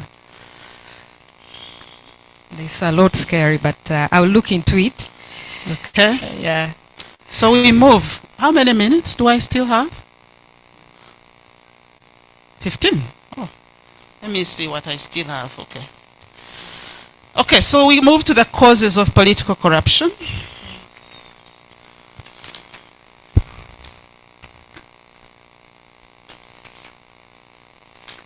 You start with colonial rule and argue that this period is a crucial precursor to post-independence political corruption. Yeah, so I think I already asked you whether colonialism actually ended and why you don't want to engage with that neo-colonialism. You engage with patronage, fragmentation of national unity, which is as a result of colonialism. You talk about economic disruptions, but forget to talk about communal aspects of living in pre-colonial period. So we miss how different this period is from the period before, so that so your claim really doesn't come out well.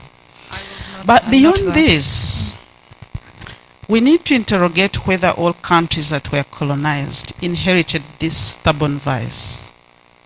Just to engage a bit, so that why does it thrive in Africa?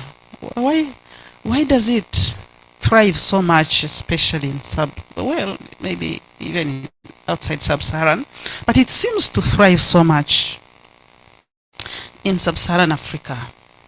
I think you would probably benefit. I don't know if you have read Andre Gunda, Frank.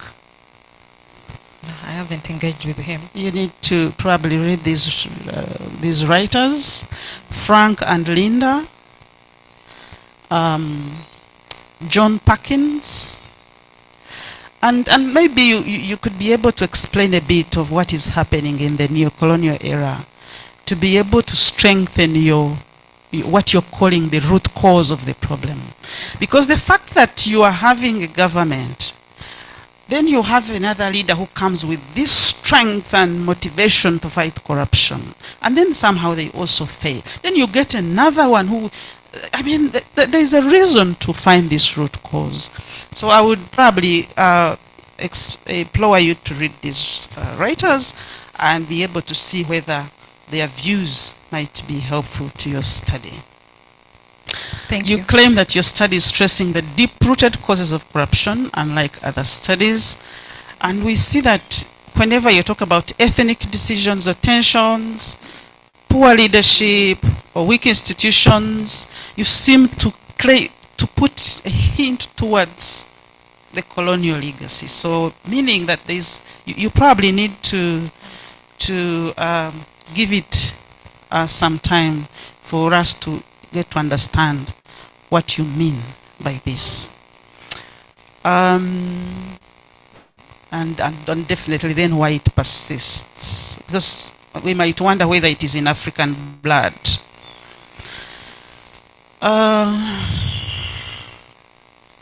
And so if we don't get the problem clearly, the root clearly, then it becomes hard for us to articulate the solution.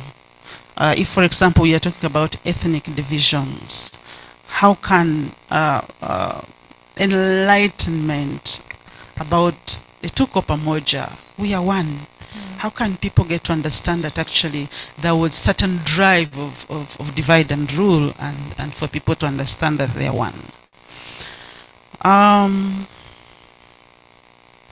So on page 113, we are having Opatas talking about, what is he insinuating here? Opata 2019.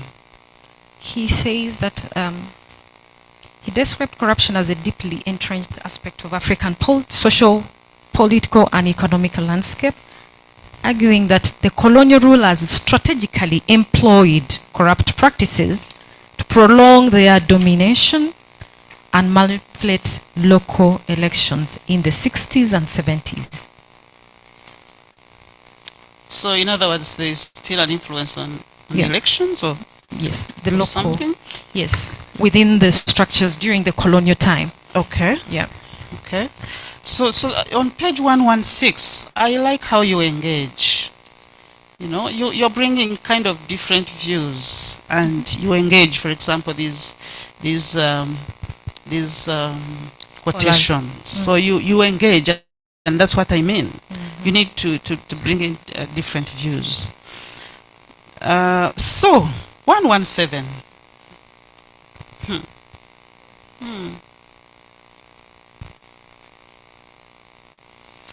So that's why I was asking. Yeah, it seems your participants were all from opposition. Now, look at this quotation. Nepotism in Uganda, particularly under Museveni's leadership, has reached unprecedented levels. The president's wife oversees the economy, and his son commands the armed forces, interweaving nepotism with corruption. Do you think these people were not all from opposition? No, they were not from opposition, Okay. Professor. Okay. I want to state clearly that there are those who have evolved from opposition to the other side. And I want to quote. For example, this one, he said he doesn't mind even if I mention his name. Okay, I will not mention. But this person suggests that the lack of action was not because of those implicated in corruption, as well as the attorney generals. The Inspectorate of Government, the head of criminal investigation, all are from the same ethnic region. And hence there is massive cover-up of ongoing corruption scandals. And when you look at the recent research by Equal Opportunity Commission, I don't know, Farouk, if you'd help us project, you find that they come out more clearly showing which side which side takes the largest number of positions in this government, and the West and Central takes up. They go further even in their research to show that they are Ankole. This is research, ladies and gentlemen. It is here. Thank you. So we have other... Professor, for benefits of those online, they need to see. So Ankole takes the most, and the percentages are here. And which positions they take. So ladies and gentlemen. So this is land, Yes. according to the path dependency. Yes. It is land. It's It's land, exactly. So jobs are there, the Ankole takes the most, and then when you go further, so west, and this is empirically. So Even it is evident, so you can see. But these are land, like professors just said, yeah. So you mentioned that on page 122, that during Obote's government, while there was corruption, there was still some semblance of respect for institutional autonomy. But on page 123, the quotations are quite disturbing, where the participants are insinuating a single person. And yeah, I quote, when power is concentrated in the hands of a single person, diverting it from the intended institutions and people, that is state capture. Usually a single person is responsible for state capture. Another quotation, one key former participant noted that the moral voice in our country has become weaker because those charged with curbing corruption are themselves corrupt. So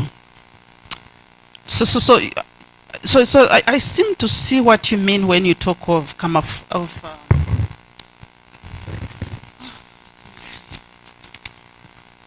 when you talk of yet, okay, first of all, the president himself is not aware of these things, because he has already publicly mentioned that yes, there is corruption and the system is rotten, but he says he actually is not aware. So I was wondering, what we see happening, is it possible that this is the process of learning and perfecting the game that the president does not seem to know? So in other words, is this the process of perfecting the game, that what we see in Obote's time is probably different because people have perfected the game, that they can do things even without the knowledge of the president? You see, in 1986, when Museveni takes over power, he calls for a broad-based government where different groups met and stated what is the most enduring problem we have had. Said instability, economic, and they decided to sit and say, okay, this is what we are going to do. But it's very unfortunate that you find that there are people who are still into the governance structures here that have continuously changed in how they do their things. There are those, you'll wonder, those who are still taking up positions. Why are they still taking up position? Yet, their ability shows that at a certain age, you need to retire and you do other things. Yeah. So the pact that was signed could have been different. So it has evolved and been. Okay, thank you. Yeah. So one of the causes of corruption, you say, is poverty and greed. Yep. Do you really think that people who are stealing public funds are poor? Oh, that one. Some of them are poor, but when they get in there, they now show their true colors. Even when they sign, or they have the oath of allegiance to really carry out their mandate as public servants. Or is it possible that because we lack social security, maybe given that when a person retires, they are not assured of how they are going to be looked after, maybe could that be one of the reasons? Allow me use the works of Peter Ike. Peter Ike was, he's a philosopher, but at the same time he's a Nigerian. But he says when in Africa has been governed by the post-independence, independent states in Africa have been governed by two aspects, the public and the civic. He talks about the two publics, that we see. The civic public is whereby we have the formal structures and formal governance system. But the other one is primonial public, where you and I will feel very comfortable to steal and give our own natives, our families, our friends, and what. That is okay. But we are stealing again from the same form of government we have put in place, which is the civic. So with that, you find that the poverty can be a driver in one way or the other due to the pressure that is coming from the primonial public. Thank you. Page 129. There's a table which I don't seem to understand. Could you please explain to us what that table is about? So it's perceptions, but yeah, so I see numbers. I don't seem to understand what it is. So with this table, when you look at the questions that I used for interview, it had a question stating that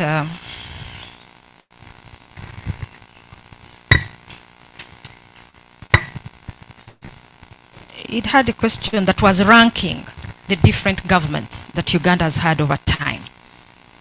It says on the scale of 1 to 5, where would you place each government's corruption levels and why?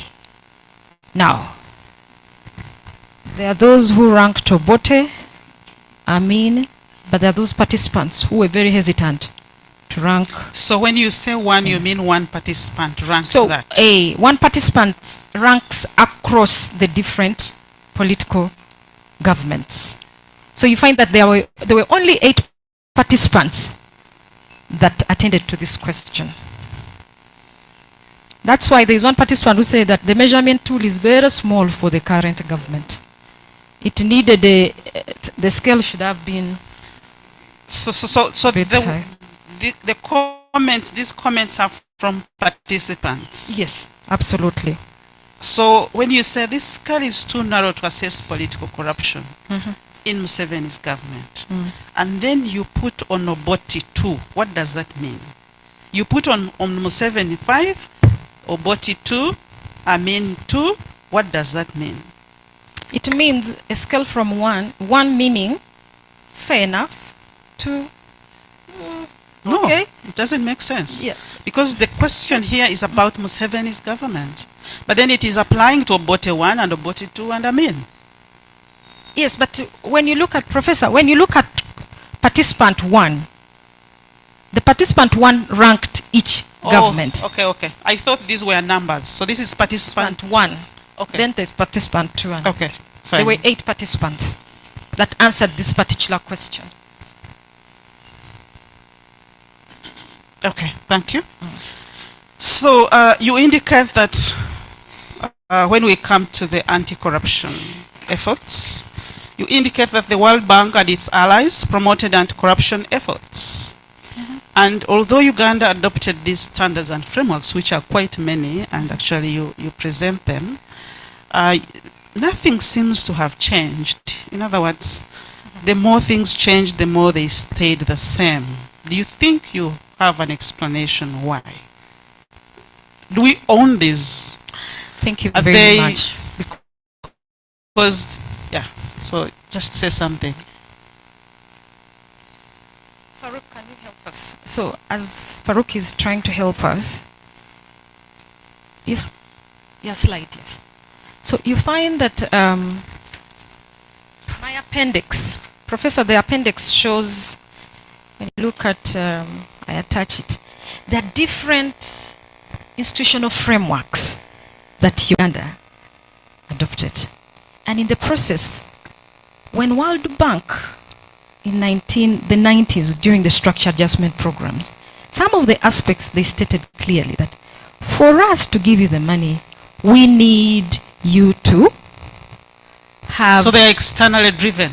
They're externally driven. Not only that, there is what we call the principal agent theory or conventional theories, if you have some bits of the work, conventional theories that have informed the anti-corruption fight in Uganda specifically. But those are borrowed contextual aspects of the fight. Can we have, and that's what I recommend in the solutions to this problem, than we borrowing other solutions from other places. Thank you. Yeah. On page 137, you mentioned that Uganda has a unique political and institutional realities, and probably there are certain special things that seem to define corruption in Uganda. Is this the same uniqueness that we see in Nigeria, Congo? What is this unique thing? The uniqueness is on paper, but the reality is different. When you read the book by Wolo Soyinka, The Happy People, The Land of the Happy People, he recently published it. He puts two dimensions. That today we are having what we call fake patriotism. Who teaches patriotism when someone is already older? This should be socialized from our own. And it's through that now that people go ahead to do whatever they want, and most importantly, even stealing state public funds that are meant for the delivery of services. Thank you. Page 150.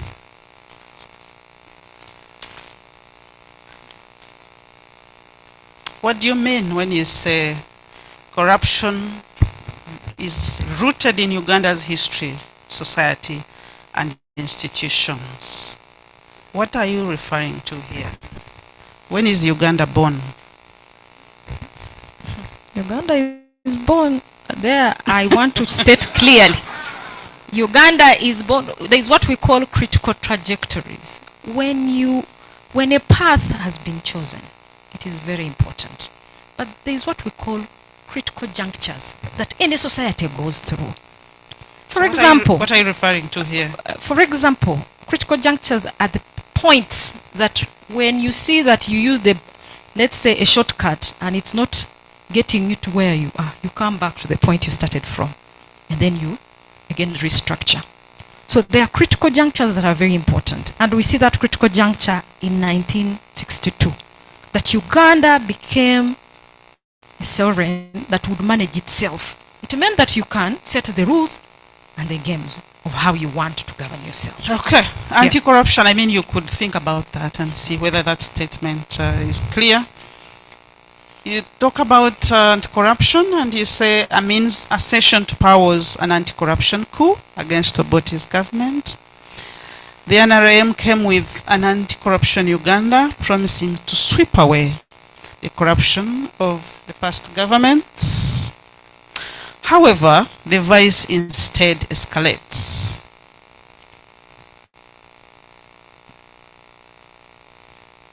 Yes. The vice has escalated because it has been persistent across the different point of times in the governance landscape. And one of the drivers, like I already mentioned, which is a primary driver, is weak leadership, poor leadership. Weak leadership, but you need to connect it. Yes. You need to connect it. Why the weak leadership? There are too many recommendations, I think, in my view. There are quite lots of repetitions in your recommendations. And I think that your first recommendation should target your first root cause of the problem.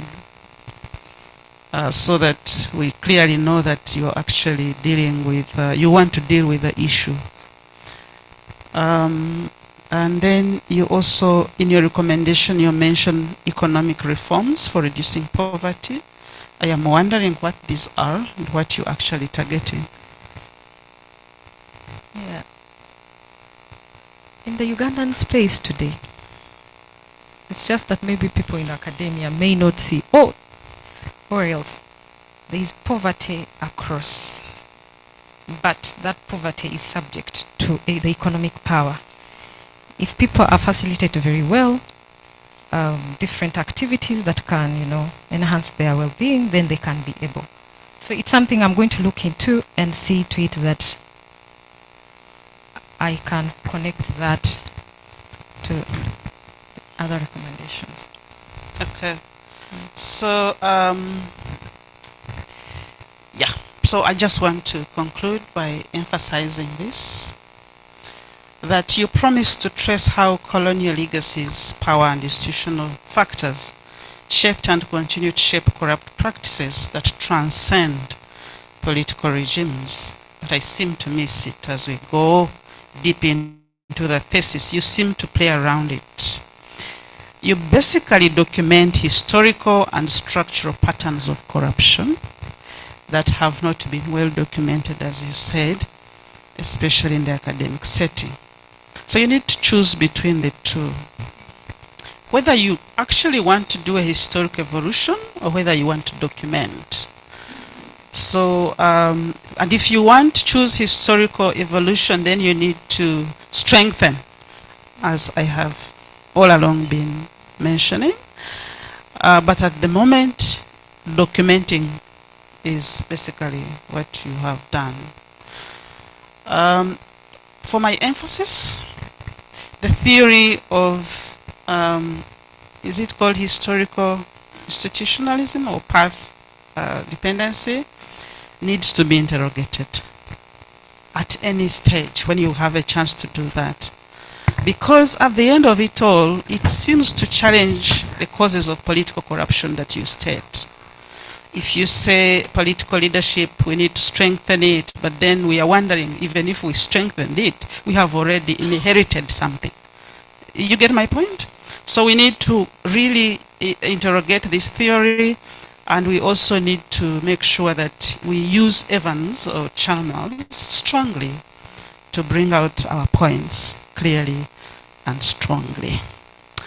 I want to say that, Pamela, you put me into a difficult situation, but I seem to have finished it. I don't know what follows.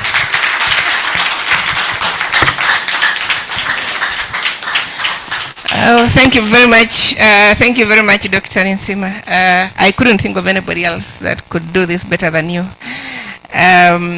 Thank you very much. And thank you, Clare, for standing firm and defending your work. I would like to ask that we stand and stretch because we've been sitting. Please don't move out. Just stand and stretch. And as we do that, I would like to acknowledge the arrival of our Director of Graduate Training, Professor Julius Chikoma has just joined us. Prof, you're most welcome. Welcome home. I would also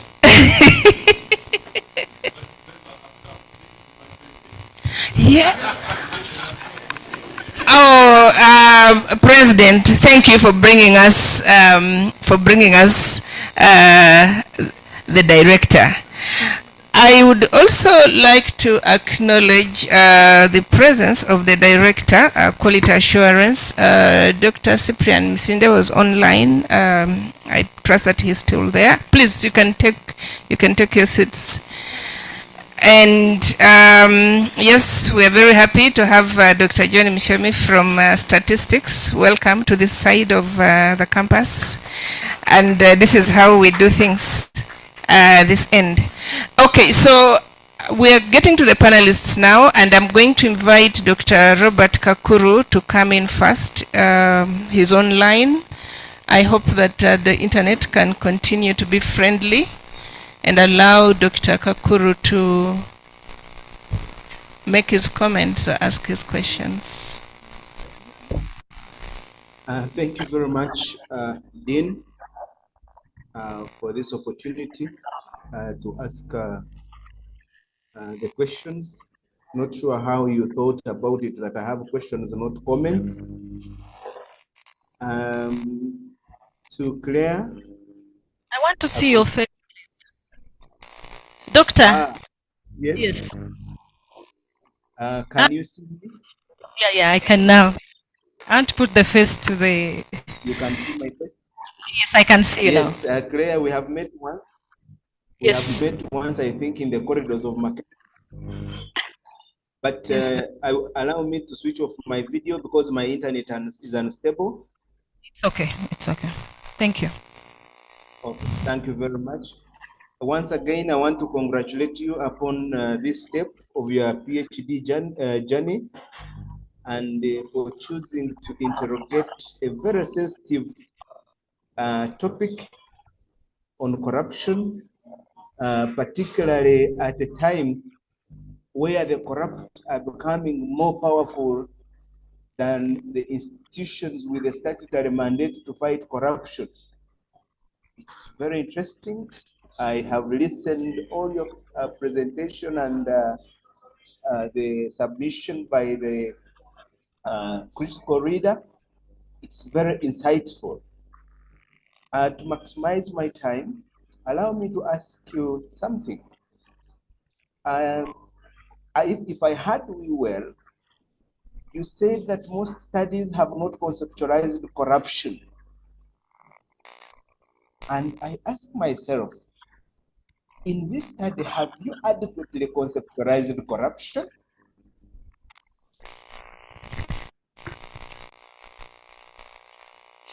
Should I answer? Yes. Hello? Please. Yes. Thank you very much, Doctor.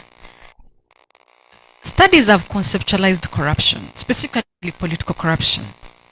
But very few studies, especially actually in Uganda, there is no study that has conceptualized corruption as a complex problem. We only look at it from the angle of complicated. We single out patronage, we single out independence. But we need to understand this problem as complex, but also to understand it as a problem that has evolved across different points of time. And here we look at the historical aspect. My request is a yes or no.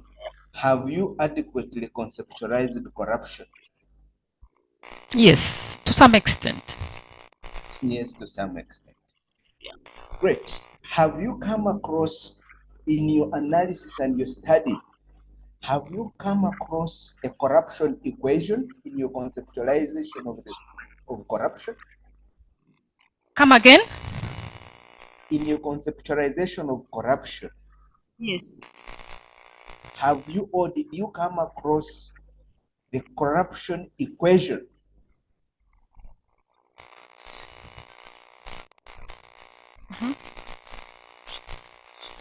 Yes.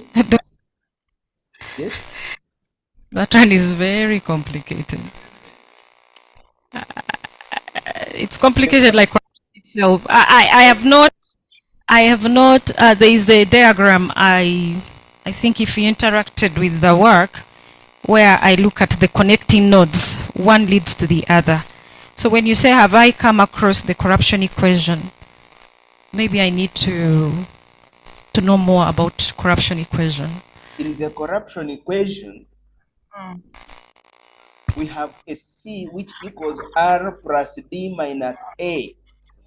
Oh, is it the transparency? Is that the transparency international measurement framework? This is a framework. This is an equation that was developed by Cliggott in 1998.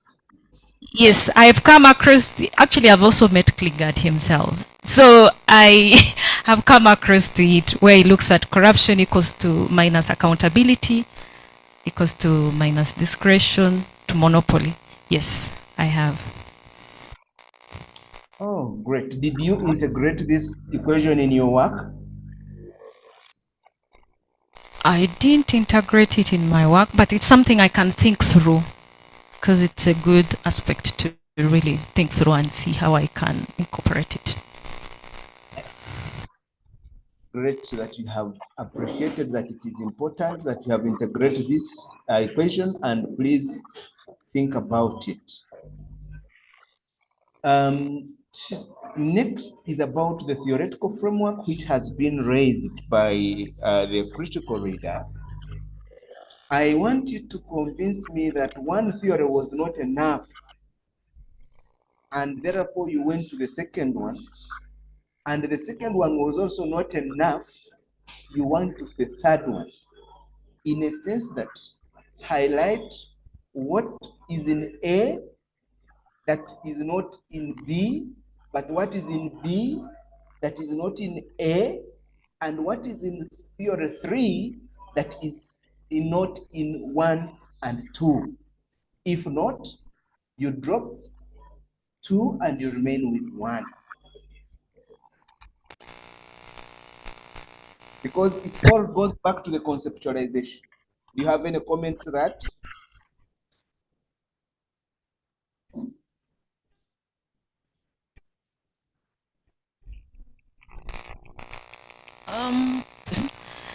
Um, the complexity theory enabled me to really understand, conceptualize what the problem is.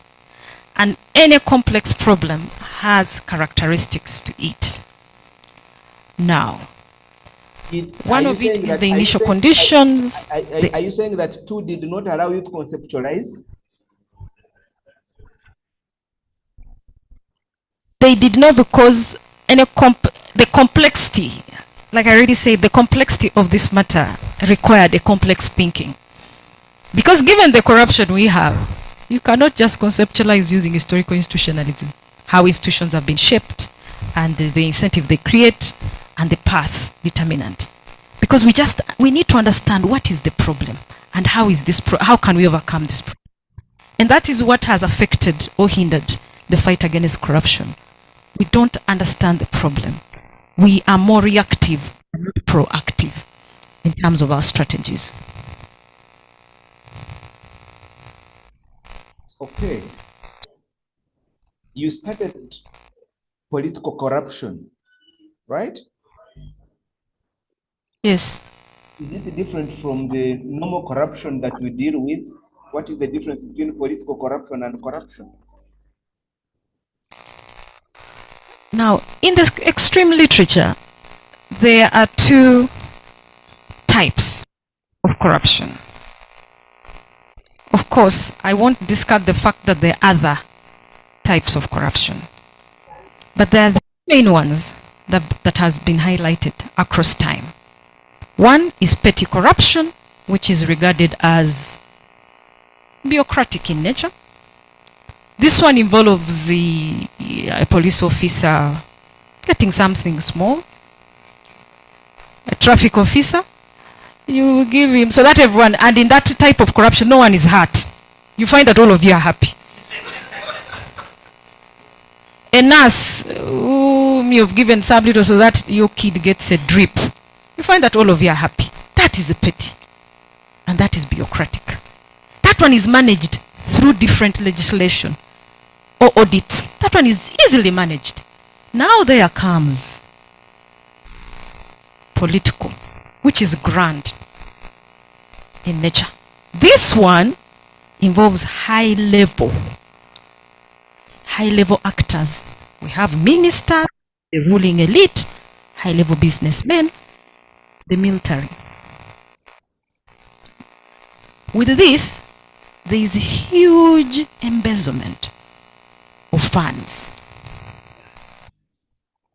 And allow me to just reflect on a New Vision article that I read some time back. And this was very touching, where a minister goes ahead and said, I signed the oil deal without reading it. Who does that if it is not when systems are working? It's only the minister. Why? Because there is protection. If other countries, this minister would be sanctioned. So, doctor, that type of corruption is political in nature and is very damaging. And I say, why should we care? We should care because it threatens our future. We should care because it erodes our democratic values. We should care because institutions are at stake. These institutions in turn offer services. So when we strengthen these institutions, we are able to facilitate accountability, strengthen accountability, transparency, and thereafter even strengthen our integrity. Thank you. I'm moving towards the end of my comments. Turn to page 45 of your work, of your dissertation. Page 45, are you there? Yes, methodology. Which 3.1, philosophical standpoint. Are you there? yes, doctor. You say you used a pragmatic philosophical approach. How pragmatic was your study and why? This study was pragmatic in a sense that it emphasized on practical outcomes and practical outcomes of the phenomenon at hand.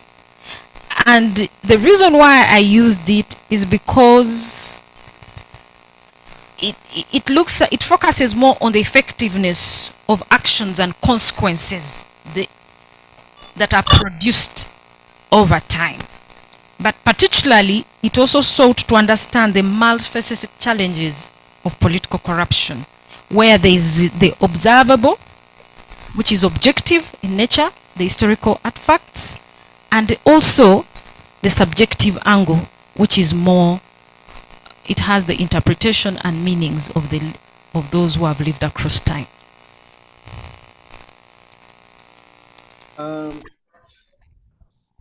I note that in your pragmatic and philosophical approach, you appreciate the constructivist aspect and the subjectivity of some of the issues that you interrogated. And I am wondering why you didn't use a constructivist approach, but you opted for, and the fact that you have key informants interviews, and then at the same time, you had historical aspects of the study that you are looking at, and you didn't look at the interpretivist approach. Why? The interpretive approach is a good approach as well that would enable me understand this study. But because it's not quite flexible in terms of, it's quite strict on how its emphasis, it only looks at the qualitative angle mainly. But this one gives me an aspect of also objectivity and subjectivity. If you look at this work, there are issues which I bring in. I use some statistical, tables and figures. But the other aspect, after reading it, which I've forgotten some of the terms, would not allow me to do that. It's quite strict, but this one is quite flexible. And given the nature of this study, which is multifaceted and complex in nature, it enabled me understand the interrelationship between corruption and anti-corruption responses and the transhistorical pattern. I implore you to review this aspect in the event that I'm just forgetting the paragraph where I read this in your work, where you recognize the constructivist aspect and at the same time you recognize the subjectivity of your analysis, especially based on the documents that you are looking at the historical interviews. Lastly, do you think your recommendations can address this problem in the event that you did not align them to the responsible duty bearers? For example, who is responsible for implementation of these recommendations?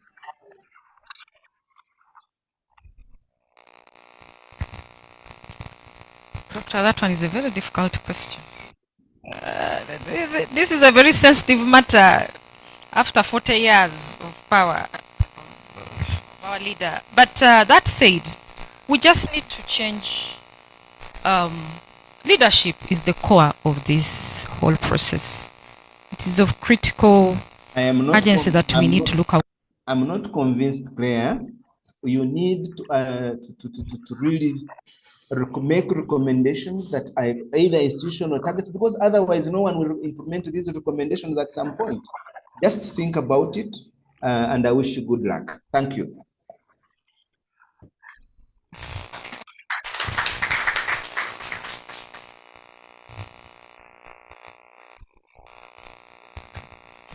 Thank you very much. Thank you very much, Dr. Kakuru, from the Department of Philosophy, but also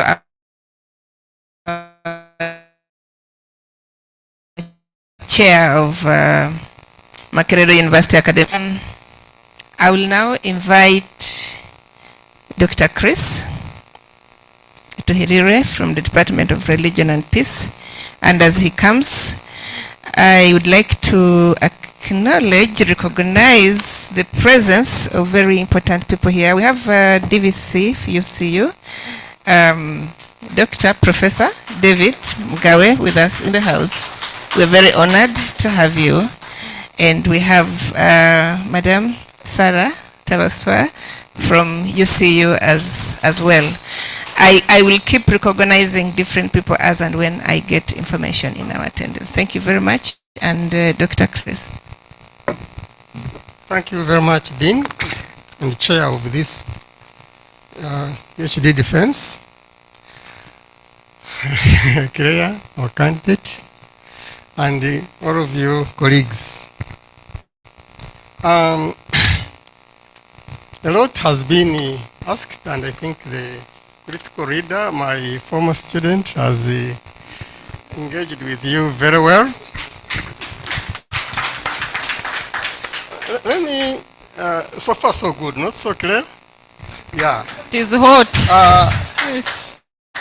Let me deal with these simple ones probably very quickly. How much did you evaluate your interviews, especially the responses from the interviews? And I'm asking that and following up from what the critical reader mentioned, where, for example, one of the respondents, I think, told you that Museveni's wife oversees the economy. When you said that, I was scared. Is that really true, or is it an assumption? Is it I don't know. You may not need to answer it probably, but I just said, how much did you evaluate your responses, especially in our present political arena that we are in? Do you think everything that they told you was correct? Maybe she controls the economy. I don't know, but that's between you and what you are doing. My other one is from this work and from the way how I have read it, do you think there is political will in Uganda to fight corruption? That one you can answer straight away.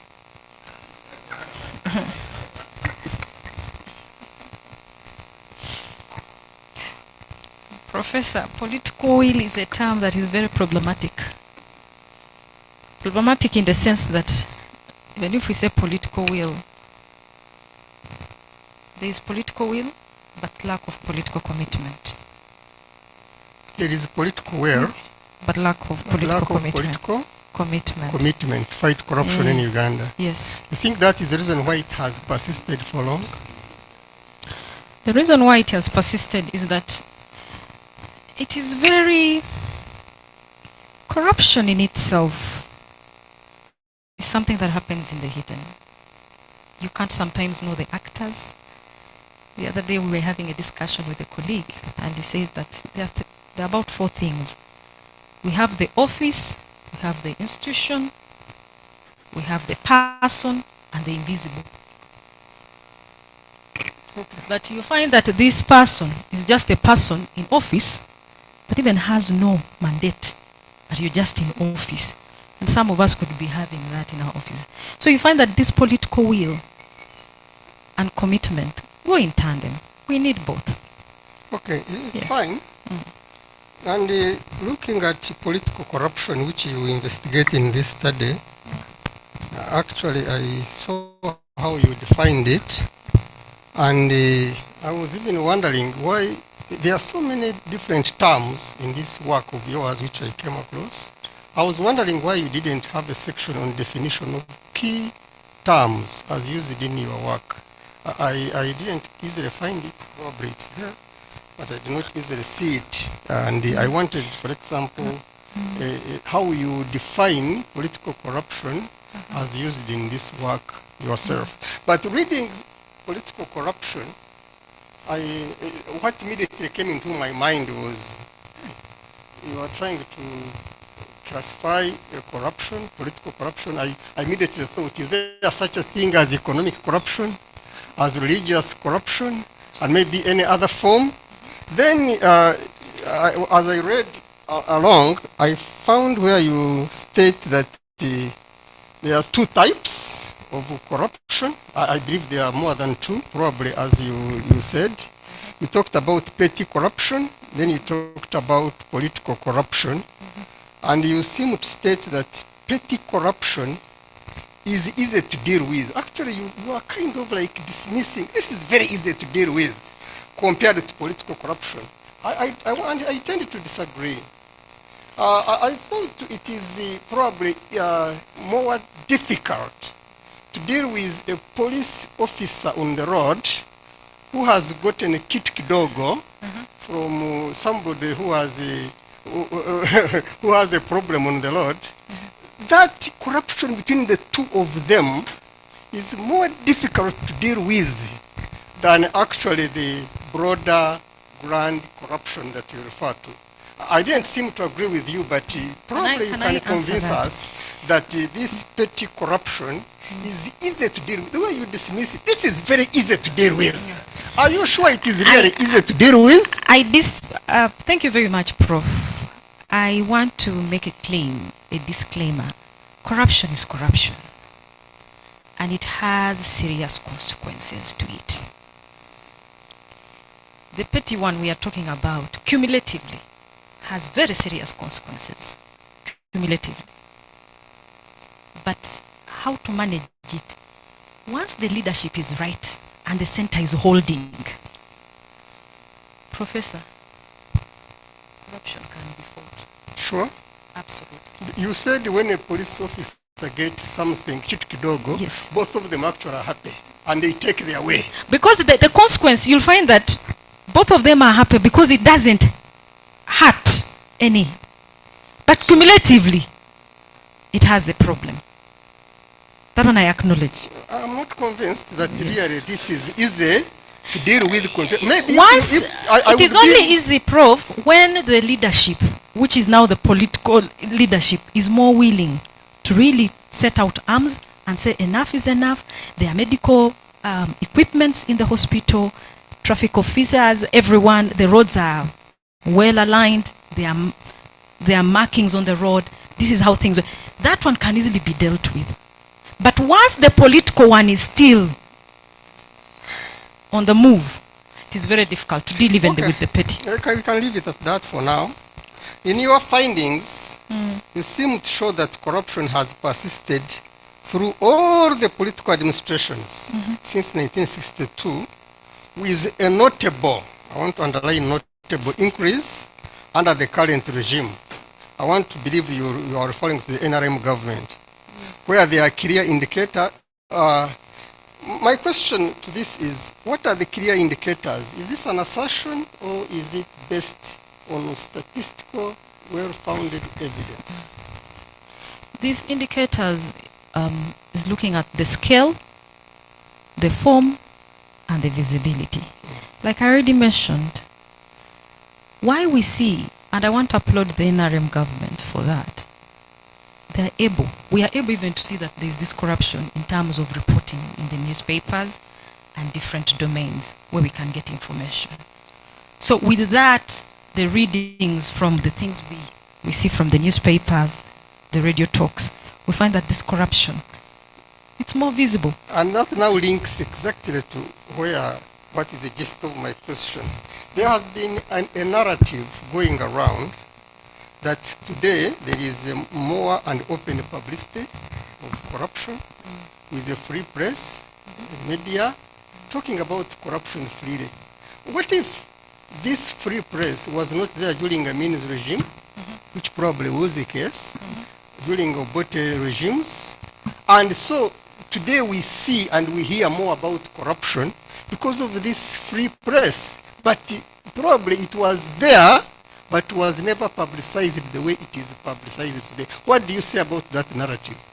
That narrative is true, that today we hear more, we listen more, we see more of corruption.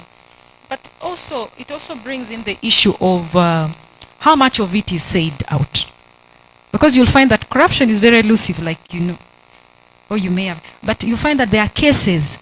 Let's look at the junk helicopters in 1996 that were procured.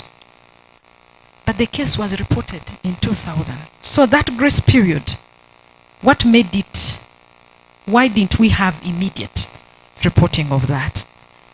So the narrative is there, but not every case is reported. That's why we find that there are cases that come even after 10 years. And that is problematic to governance. Yeah, you see, that's why for me, I want you to give an academic argument to really support your view that corruption is more.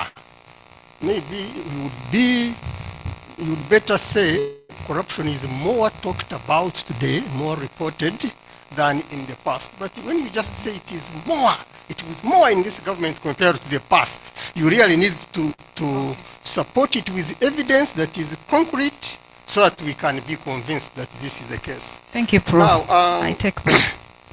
Let me come to probably my last one. I don't want to take much time. In Uganda, many people have talked about corruption. Some have even lamented. It has been written on quite a lot and discussed, especially the political corruption you are talking about at different levels. But corruption seems to remain. It seems to be here to stay. Now some people have even called it a cancer which does not go away. So I want to really thank you for the passion you are showing in this, especially in studying this about corruption. You seem to be really so much entrenched in this aspect. But I'm left wondering, even as I read this work and as I have listened to you today, I was wondering, what is the worth of this work in view of the existing corruption? Do you think this work can help to address the issue of corruption? So what new insights are you bringing out in this work that you think can address corruption? This is a PhD work, for heaven's sake, at Makerere University. So what do you think people can look out for in your work? That you can say Clare did work on corruption, was intensive, and it can be a point of reference because we need a solution. This problem will not remain on forever. So what new ideas do you think people can look out for from your work to address this cancer of corruption? Thank you very much, Professor, for that question. First and foremost, before we address, we need to understand the problem. What is the problem? How complex is this problem? But what I bring on board are three aspects: the theoretical, the empirical, and the methodological contribution. First, the theoretical is that we need to understand corruption using different methods. Let's not only look at the single aspect, looking at corruption as a linear problem. It's non-linear. Non-linear meaning that it has multiple aspects to it, which evolves and adapts. So the moment we understand that, it will enable us manage or fight corruption. So different use of multi-methods will enable us bring to book this. But then looking at corruption, for example, the principal agent theory has informed the interventions of political corruption in Uganda. But you'll find that with this principal agent, they look at the principal and the agent. Principal being the ministers, the high elites, and the voters. Then the agent being the other. So the principal has not been principled enough to foresee some of the things that the agents do. So you find that there is that asymmetry that happens at the end of the day. So we need to understand that this is a problem that needs context-specific ideas with multiple understanding to it. When it comes to the methodology, let's look at different methodologies to really understand this problem. I looked at the archives, the key informants, just to put a face on this problem. Because it's also not easy to get the key informants. But in one way or the other, I had to look for ways to see that this problem, which has become really a danger to society, needs something that we can go ahead with. Then empirically, we can see who are the actors and who are the perpetrators. As you know, I'm always a man of few words. I think I should end at this, my Dean. I wish you the best. And please, thank you for venturing into this difficult area. Thank you very much, Dr. Tahirire. May I now invite Dr. Mugisa from the Institute of Gender and Development Studies to ask his questions. Clare, thank you, you're doing well. Thank you, Dean. Thank you, Clare. Remain seated. I'm not another critical reader, so don't worry. I start with the topic. Can you, if you can do that?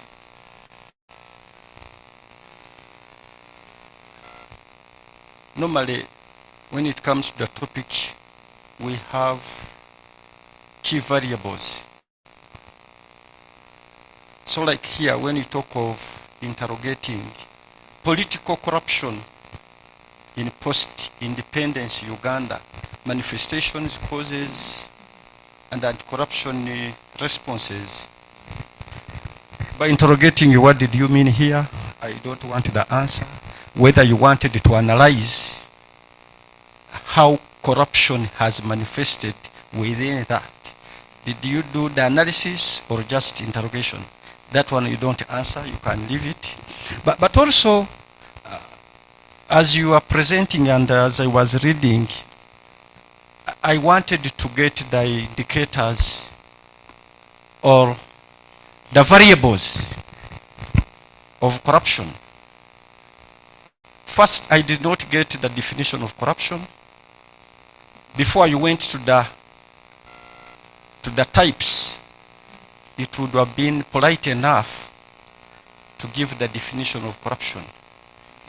Before you give those nitty-gritties. But what is corruption? And here, how different is political corruption from church corruption? Sorry, not church corruption, or religious corruption, or what? So here, you have been giving examples of the traffic. Is it part of political? No. You are talking of petty. Those are forms, types of corruption. But if you are looking at political corruption, what were you supposed to look at? What were you supposed to analyze? What is embedded in political corruption, other than going broad? You are talking about corruption broadly, but yet your topic is clear: political corruption.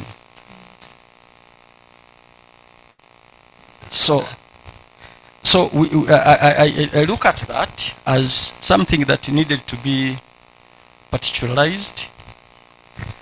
But still, would you say that it's important to have your scope, the time period from 62 to 2017, or you'd want to extend it after having presented like the new vision of, is it September 2023, and the facts you are having there of recent. So do you still maintain that the period should remain 20, that is 1962 to 1970, I mean to 2017? Yes, Prof, I still maintain, because if I go on with this study, I'll die doing a PhD. We have to have the scope, because also it creates boundaries on how much you need to do and how much the delimitation and limitation. And that's why I'm saying, Yeah. when you present, most of what you are presenting is of beyond that. So do you defy that time period you have specified? So I leave that. You don't need to answer. That is something to think about. Thank you, Professor. But still, I appreciate your thoughtful and considerate response. The way you are exhibiting your demeanor is really commendable. You are polite, and the etiquette is really commendable. Last, the beauty about coming last, you ask very few questions, but this is a comment or a question. As a Ugandan scholar or researcher, how did you navigate your positionality in documenting? So how did you navigate that positionality? Because you have been talking about, as you are presenting your personality, your experiences were coming out strongly. Can you convince us that in this book, these are not your responses or your experience? Even when you are presenting, you are talking about, I heard the president saying this. So how did you navigate your positionality? So I want reflexivity and positionality. How did you position yourself as you are writing this? Am I clear? Not very, but okay, I repeat. In research, we talk about positionality and reflexivity. yes, yes. You have to show, even the critical leader asked you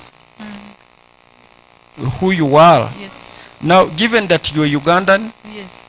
most of what corruption, you have been seeing it, and probably you are part of it. No, I'm not So, part no, of no, it. no. I'm just saying that probably you are part of it. So how did you distance yourself? How did you position yourself not to impose bias on your responses? Okay. Yes. Thank Am you I very clear much. now? Yes, it makes now more clear. Thank you very much, Professor. My positionality, first of all, I saw myself as a student and academia, and I needed to be as objective as possible. But another thing is that the biases, I made sure, because there are things that the critical readers raised, and I am going to reconsider seeing into them, is where you triangulate so that you avoid biases. For example, the document reviews that I did, the interviews, and the archival data. It will enable me really bring the biases to bear. Okay, that's Yeah. good. Yes. Why I'm saying this is you are reporting on the negative. You have not shown the positive, and we have to be very careful because we have laws in place. We have efforts being put in place. Let us also highlight the strength. The government has done something. Let us also highlight it. Then we also bring the weaknesses. It's bad to always say, I'm quoting your words, the government or the president, this, only negative. And in academia, we are supposed to critique. We don't criticize, no so. We are supposed to show all the sides. Your conclusion may not be, but okay, we make a conclusion, and that conclusion is to give the way forward. Not so. It's how you analyze it. You don't base on what you have got, but you give a position. So how do you evaluate if you are not looking at both sides? I stop here. That one you may not answer. No, Prof, I need to answer it because it's not a question, it is a comment. It is a comment, just a comment. Yeah, the comment because as I also was from reading, this side, yes. as I was reading, I did not see the success of this, the anti-corruption, what, the successes. There is no success story. Huh? There is no success story. We need also to have it there. Otherwise, they will say that Makerere or the academia are always on the other side. That's all. But which is not supposed to be like that. We are supposed to evaluate. We are supposed to give both sides, and then we arrive at a conclusion. Thank you very much. And I'm happy to see my former boss. Thank you very much. May God bless you. Thank you very much, Professor. Thank you, Dr. Mugisa. May I now invite Dr. Katuramo, who is sort of running two things at the same time. We have examinations, and he's also here. We thank you, Dr. Katuramo, for making time for this defense. Thank you, Dean. Clare, thank you for this far. We appreciate you and your supervisors. I think some of the issues I would mention have been talked about. One of them maybe is on positionality. In your opening remarks, you made a statement which may sound controversial. It was about the will to fight corruption, something like that. You mentioned that. That statement, I hope it's not reflected in your work. Otherwise, please, the opening remarks of your presentation. So you can check that word, very, very controversial. Thank you. And we really appreciate this kind of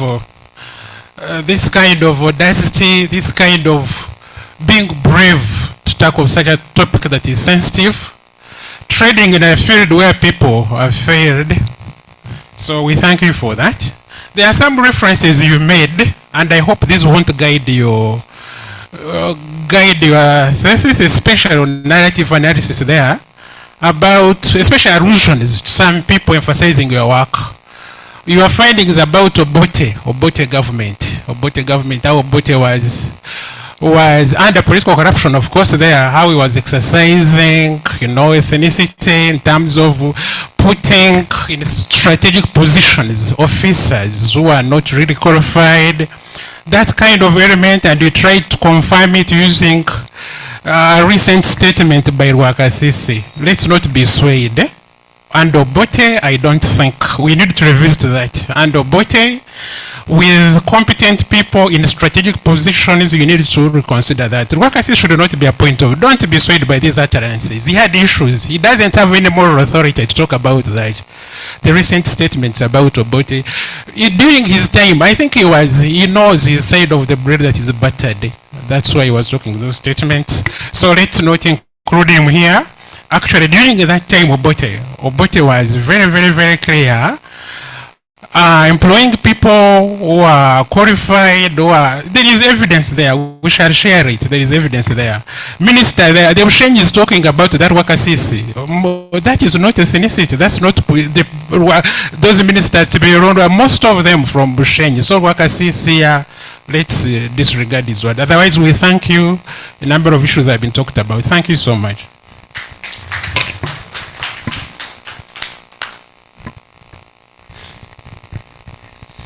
And thank you, Dr. Katuramo.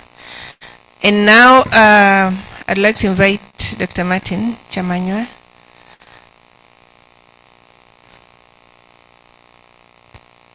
So I'll stand next to you so that you don't become another opponent.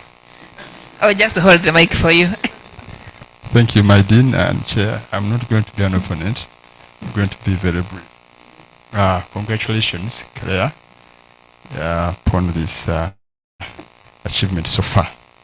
So far, so good. Most of the issues have been raised, but so I will have a few comments. I will go straight to your methodology. I did not see the sample size. Do you have a sample size in your methodology? Okay. What was the sample size? 17. 17, yes. 17? Yeah. How did you come to 17? Are you convinced that the findings from the 17 were really sufficient for a PhD? Yes, initially I had 25 in mind, but as I kept on interacting with the participants, the issue of saturation, theoretical insights and saturation was the point at which enabled me understand that even no matter how many I go to. What is saturation? Saturation is the point at which you find that whatever information you're getting is similar that you've already gotten. Okay. Yeah. Very good. Let us go to your findings. When you are presenting your findings, findings on objective 1, you mentioned that corruption became violent. Would you like to throw more light on that one? I think I was mentioning that during the Amini's era. Amin, Obote, somewhere you mentioned soldiers involved in looting and intimidation. Was that corruption? It sowed seeds for corruption. It wasn't, the problem with corruption, there are things we see which are very problematic to governance, but do not necessarily highlight direct corruption. But the more you dig deeper, you get to know that there are powers involved, interests involved, and you get to understand that corruption manifests along the way. In the violent corruption? Yeah, in one way. Corruption. There's one that is violent. Well, you will revisit that one with your supervisors. Yeah, I'll revisit that. Objective, the findings, I think on objective 4, institutional framework. You mentioned the multiplicity of institutions, the IGG, the DPP, State House, anti-corruption. I'd like to draw your attention. There's a time when you mentioned that the State House anti-corruption institutions, there are several. You told us that they lack mandate. What do you mean? These are institutions which have been formed by the highest office in the land. Thank you very much, Doctor. They lack mandate in one way because we have also the Constitution, which is the supreme law of the land. These are directives from the State House. But when you look at the IGG, just that, the legal foundations, we have the Inspectorate of Government, which comes through the Constitution of 1995. And thereafter we have the Act of the Inspectorate of Government 2009, giving it that mandate. But unlike other institutions that are meant to fight corruption, for example, the State House Anti-Corruption Unit, the the Directorate of Ethics and Integrity, yes, they have mandate, but not the legal. So we need to respect and have them do their work. They can do the supportive, but we see the overlapping. Even when the case comes about, you find that some of the cases tend not to be conclusive enough due to that multiplicity element. So what is your recommendation in that regard? Should they be scrapped? That one is a hard one, okay. But okay. Let's go to your recommendations. Yes, Prof. Now, as I was going through your recommendations, corruption is something to do with someone's moral fabric. You might create the institutions, but if you don't address the moral, spiritual aspects of our being, you will never eliminate corruption. But I'm not seeing this anywhere in your recommendations. Is it there? Doctor, one thing is that so long as human beings are still imperfect, corruption is bound to exist. One thing is, which we need to really appreciate. These recommendations you see, today I'm happy that we can all adhere to them. But the overarching element is leadership. When the leadership is in touch, when the leadership is in control, there's being in touch, but you're not in control. There's also being in control, but you're not in touch. When the leadership is in touch and in control, knowing their subjects, it becomes a little easier to really manage and also enforce certain things. So, it is critical and important that the leadership should have commitment and also the will. Like someone said, I commend the NRM government. They have done a lot in terms, but they have not, they're still lacking. They need to do something. Amidst these institutions we have, it is true they are there. They have the legal mandate. Can we go extra and make them more independent so that they can do their work? That's what I would say. So you mean to reaffirm and confirm that spiritual, moral dimensions have no place in the battle against corruption? According spiritual, but even I'm writing a paper on corruption and religion. Well, how it has contrasting abilities. It is very complex because even now. But doctor, let's leave that one. I beg. Okay, you reflect with your supervisors. Thank you so much. Yes. Thank you so much.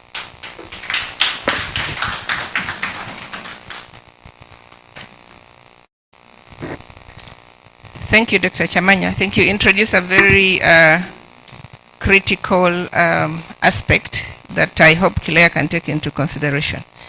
So Clare, now I also have some questions for you. So you largely use, you say you use archival documents and you use oral sources. And if I look at your chapter 4, would I be right to say that you privilege the oral interviews? Sorry? That you privilege the information you collected from oral interviews? And give very minimal consideration to archival sources? No, because... And I'm saying that because if I count your quotations in that section, most of them are from people you interviewed. Yes. And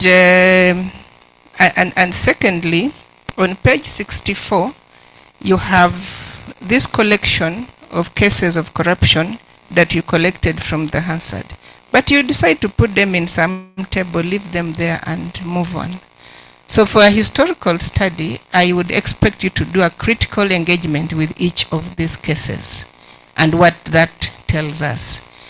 And so because you failed to do that, this chapter then becomes very thin on archival, and that is why you're having, these questions of bias, of it seems you only talk to people on the opposition. It seems because you've concentrated more on what people are telling you, even about the nearly distant past, when they are actually clear archival sources that would have helped you to balance and even speak more confidently in your sources, because because you don't point, because you point that out, you don't really, I mean, it's not useful for you to just list these cases or provide a table with instances of corruption between 1960 to 63 and then say a few things, and very quickly on the next page you're actually quoting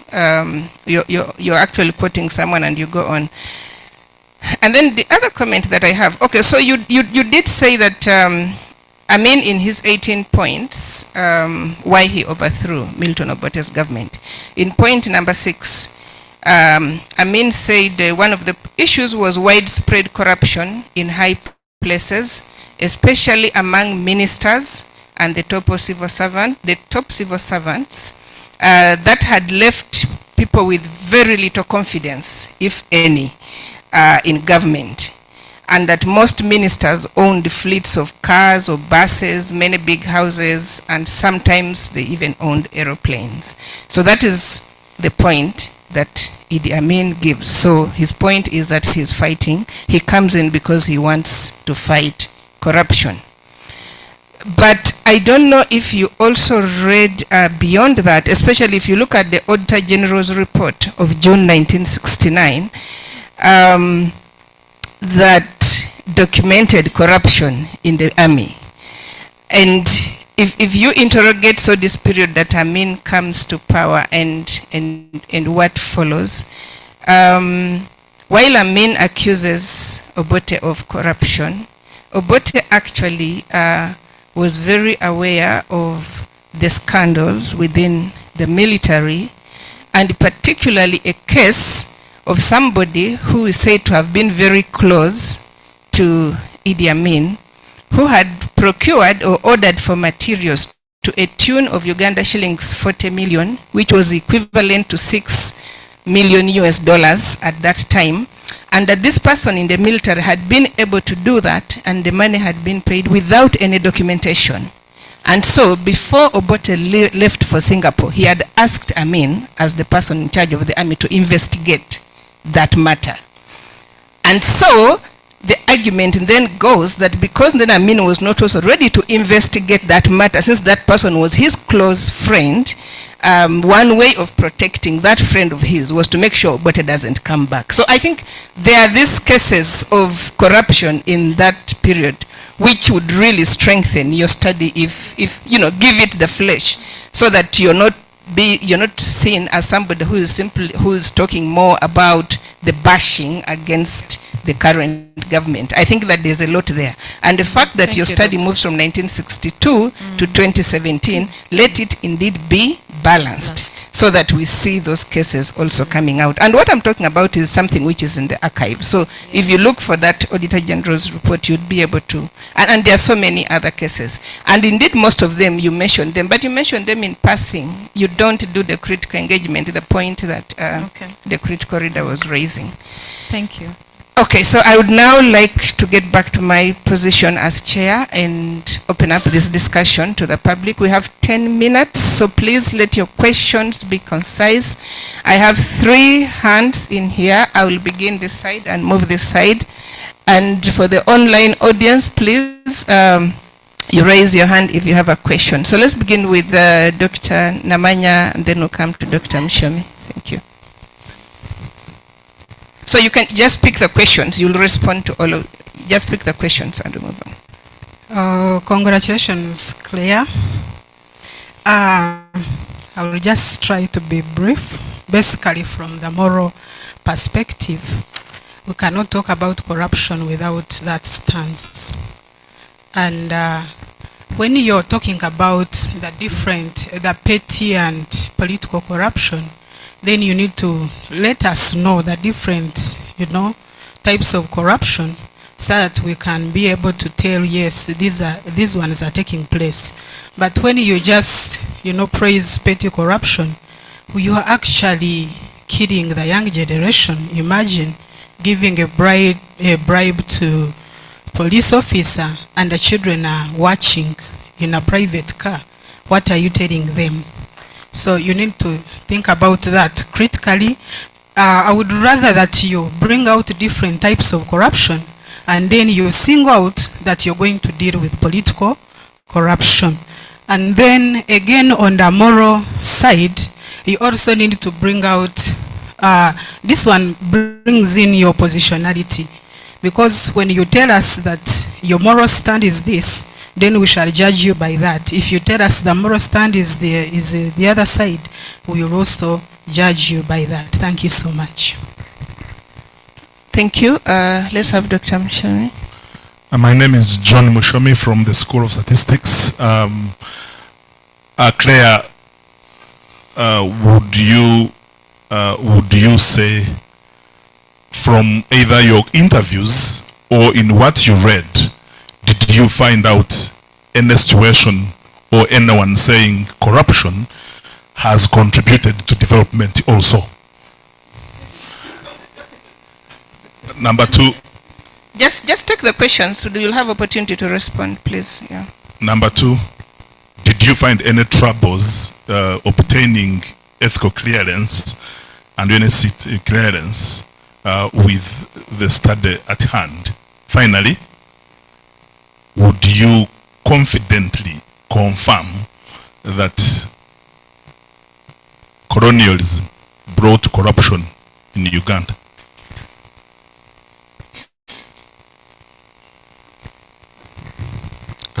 Thank you, Claire.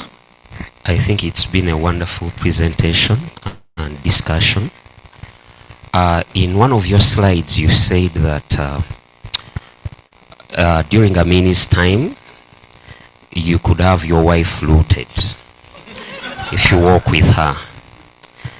And today, you can have your kidney looted if you're walking back home or if you go to a hospital or clinic. And I have heard some people talk about success stories. Of course, me as a layman, I think the NRM has successfully promoted corruption by creating parallel organizations like PISO, QUISO, WISO, fighting corruption, State House, and all these things. Would you categorically say that with this extent of corruption, Sharia law could be the only gateway to fighting this level of corruption? And did the role, okay, what could truthfulness play? Because I can tell that most of the people are hiding from the truth. And the fact that there is no success story, could we come to a level of truthfulness and say this problem has killed the moral fabric of our society and Sharia law is the only way to fight it? Thank you.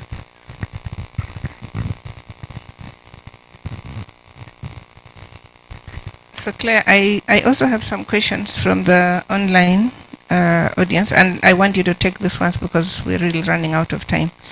So so just listen to this. Your work deals with political corruption as well as an attempt at explaining the root causes of corruption. Would you consider morality or moral corruption as important for understanding political corruption? Okay, would you consider morality or moral corruption as important for understanding political corruption? I didn't hear you between the two in your presentation. And then the other one, very interesting, is that you mentioned Amin's low level of education as one of the reasons for his political corruption. Yet from your work, you cite 1986 to 2017 as the period corruption in Uganda, as sort of the periods with the highest corruption in Uganda. Yet I would say the architects in this governance, that is 1986 to 2017, are quite educated. How do you reconcile this apparent contradiction in your explanation of political corruption? So those are questions from Professor DiPio, and I think I'll hand over to you now to respond to all the questions raised. Thank you. First and foremost, Professor DiPio, I send you my greetings. I would have loved you to come in here, but maybe due to a number of things. So I want to begin with, thank you very much for the public for giving me some of these questions to reflect on. One for, first and foremost, has corruption contributed to development? That in my literature, or in the literature, so in the literature, there are two schools of thought. Does corruption grease or sand the wheels? This was a discussion that was put out in the 1950s and 70s by a scholar called Left and Lees.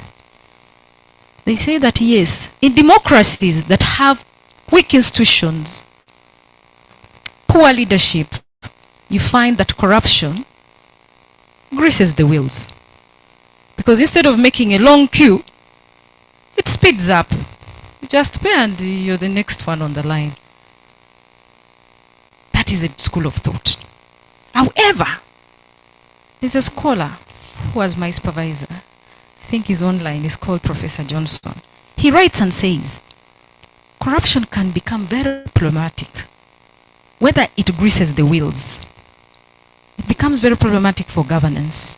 And the reason is, even those who qualify are not able to get to those spaces so that they can offer quality services. So whenever you're in weak democracies, where there is poor leadership, weak institutions, somehow it will grease the wheels, but in the long run, it will sand the wheels. So either way, corruption is very problematic. To some people, yes, they have achieved many things through corruption, but it's not sustainable in one way or the other. So has colonialism brought corruption? Or did colonialism bring corruption? Yes. And this is what I have to say about colonialism. When colonialists, when we're under the governance of colonialism, or colonialists, there are different methods they used. And that I made emphasis. The indirect rule, creating of alliances, use of patronage, among others. They created where there was direct extortion, even expulsion of indigenous communities from their own lands. That was also corruption by the colonialists. I can assure you, it has changed in form and in scale. Because our forefathers inherited, and the worst they have done is to modify and see how they can get away with it through the power and interests at hand. So somehow, we need, or largely we need to blame colonialism, but also the people who have inherited, they need to change because it's not necessarily them. So about Amini and the wife business, yes, it is alleged that whenever you'd move with your wife, due to the instability that was there, yeah, you'd find your dear one has left. So you've said versus kidney looting. Corruption has taken different forms, and we are bound to see. When you look at the anti-corruption responses, not really doing so much. It's because the corrupt also change faces. Because corruption has many faces to it. So they circumvent. Whenever there is an anti-corruption effort done, the corrupt also are thinking on how they can circumvent such. So it becomes very problematic. So when you see kidney looting, there are stories I can't even share here. So many. But I can tell you this one because we have to be very conscious. I met one doctor from the College of Connors, that agriculture department, and we had a discussion. But these days, the granuts you see that we normally eat, the young boys you see moving around, they use methods of roasting that are very problematic to society. Did you know that they use sulfuric acid to roast granuts? That is a problem. That may not directly point out to corruption, but when you dig deeper, it has corrupt elements in there. If the leadership is correct, and if the center is holding, why do we still have issues where we can have different methods, even of just making things that enter into our bodies? And those who make that forget that corruption kicks back. It may take long, but there are long-term consequences to corruption. Today, if you're a doctor and you have not gone through the different methods of understanding your profession, and you're treating, or you're the one giving bribes to the principals so that you may not sit for an exam, tomorrow that same doctor who is mandated to treat your daughter will be the same person whom you'll be seeing at the theater. So ladies and gentlemen, corruption fights back, and it's something that we need to work on and see to it that we manage, because it's doable. We can work with the political morality versus in understanding.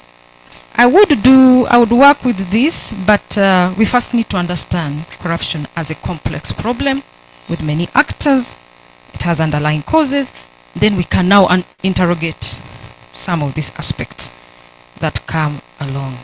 Then Amin is the Amin versus Museveni. Amin was not educated and what? Well, yeah, research tells us and literature informs us, I mean, his level of education was really wanting. But he had the heart for the country, much as the methods of how to do certain things were a bit complicated. And during that time, there were so many tensions that were happening. So it becomes, today the elites, and today I will say it, Dr. Besigye Kiza has said it, the blame game of corruption lies in the elites. You're too clever, you circumvent so many things, not knowing that you're hurting your own society. Ladies and gentlemen, allow me to say thank you very much. Okay, thank you very much, Claire, and I'm not Professor Dipio, but I think that her point asks you to reflect on that. If you're saying that the corruption, if you attribute corruption in Amin's regime to his level of education, and yet we see that now we have more educated people and there's more corruption. So basically that nullifies the other one. That's what you need to reconcile. So ladies and gentlemen, thank you very much for staying with us up to this point. The panel is going to retreat now for a few minutes, and then we'll come back to pronounce ourselves. Please don't leave us, don't leave Claire. Stay with her as we return. Thank you.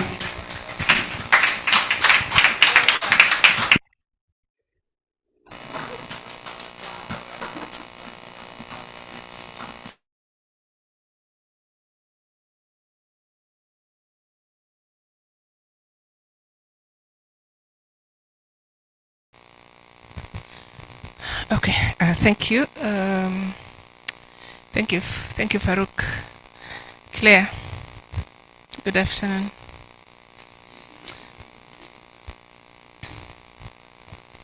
Good afternoon, Professor. So in the scale of 1 to 10, where is your heartbeat? It's not here. Okay, good afternoon, colleagues, and thank you very much again for staying here, keeping here with us since 8:39 and in the past. We really appreciate you and your time being here for Clare. You've sat here long enough, and I don't want to waste a lot of time, because I know that we all want one thing. The rest are just bonuses. And so, Claire, the panel has deliberated. We were waiting to be bribed, but there was no effort to promote political corruption in practice. So, yes, you did very well. You defended your work. Thank you. And you passed very well. Congratulations. Thank you. I'm personally very happy for you. Thank you. Because being close in the department, I know how you've walked this journey and hoped, perhaps wished to have come out of it earlier, but everything happens for a reason. So until your time comes, it's not yet your time, and your time has come. You've defended your thesis. We are all very happy. Many congratulations. Thank you. When that is said, you know from the engagement here that there are issues we ask people asking you for more information, more clarification. So you have a number of issues that you'll have to address before you submit the final version of your work, which will then forward to the to the Directorate of Graduate Training, recommending you for the award of a PhD in history from Makerere University. So in the interest of time, again, I'm not going to read, I know that you want to know what you need to address, but I'm not going to read that right now. You'll be able to pick it from Secretariat. And once you do that, you'll have up to 3 months to revise your work. But if you want to graduate in February 2026, then you don't have the 3 months. You don't have the luxury of the 3 months. But then the choice is yours. So you'll have that period to address the comments. You'll work with your supervisors, and Dr. Alex Katuramo will be the overseer of your revisions. And what that means is that before you print off the final version of the work, you should share with him the revised thesis and the compliance report showing how you have addressed the comments. So he double checks that before you print off, because he has to write a letter to the directorate confirming that you've addressed the comments. So if you rush and print and he says no, then you'll have to go back and print again. Okay, yes, and then the rest in terms of how many copies you submit and what else is required, you'll pick that information from our school registrar. So I want to say again, congratulations, and also to congratulate your supervisors who have walked the journey with you. Thank our critical reader who read your work critically and systematically walked you through the work. Thank the panelists for making time to be here to read your work and to engage with you. And thank our audience for being here.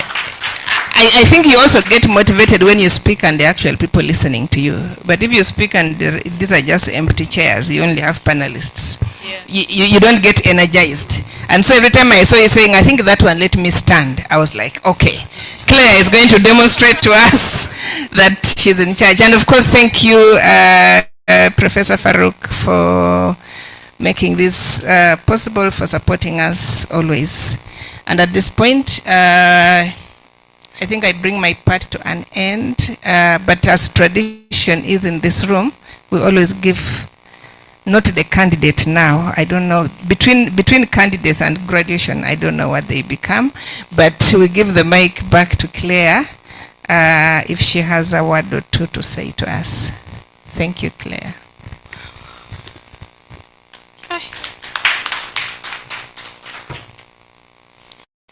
Where do I start from?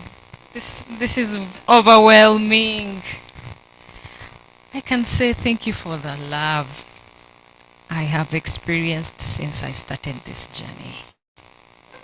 But most importantly, I want to thank God who has seen me through a number of issues. I want to thank my supervisors. Professor Asiimwe, I can see you. I've missed you, Prof. One thing I share with Professor Asiimwe is that he went to the Institute of Development Studies, that is in the Netherlands, and I was in the Netherlands as well, but different times. That is something very special. And when I joined Makerere, I was located him as my supervisor. So the brand of ISS has kept on. Thank you very much, Prof. Thank you very much. I want to specifically thank Dr. Charlotte.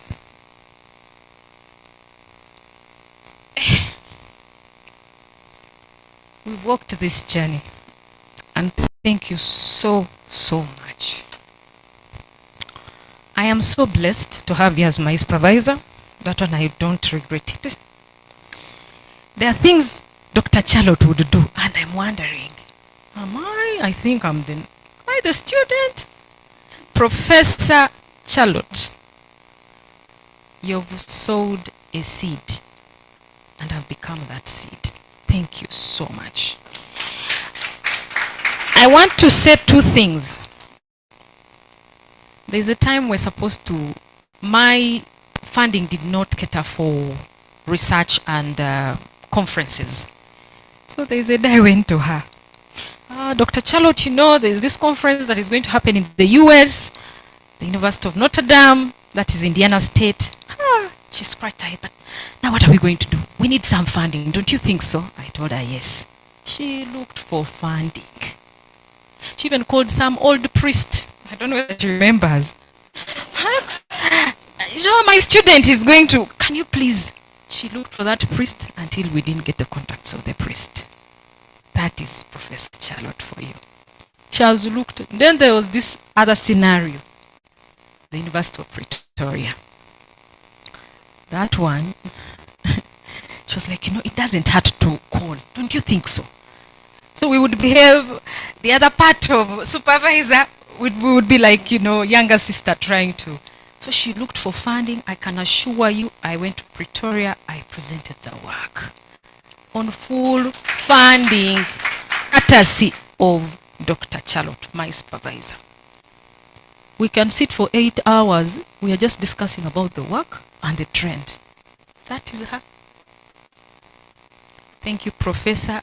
The seed you sowed of Pretoria saw me yesterday. I came back 1 week ago from Morocco. It is, the seed has continued. And I want to promise you today and the audience at large, I will keep on the work. What you've done to me, I'll do it to the rest. And I will encourage everyone to do it. Now to my dean. Allow me, the protocol is a bit disorganizing. Thank you, Dr. Pamela. You've not only stood by me, but everyone in the college. Your open door policy is amazing. Thank you so much. Every student attests to that. I am a very friendly person. That one I want to claim it. And that friendship, I get to speak to anybody at any level. For me, I have friends from any level. You'll find me at the square eating a banana with some group of students. Then from there, you find me with some people, our assistants, who are cleaners. Then the next time, you'll find me somewhere, again at a high level. That's how I operate. And I have seen God's hands. I want to thank you, Dean, and thank you to the college at large. To my opponent, I used to see you. I admire your dress code. But then I have to confess, even Professor Pamela, I really admire the way you dress. But sometimes I keep it to myself and I'm like, I'll tell them maybe when I finish defense. I really admire. And I look forward. When you see me dressing like that, don't be surprised. Because you're decent and very appealing. Thank you very much. Thank you for being my opponent. I did know my opponent, and I was praying to God. I didn't.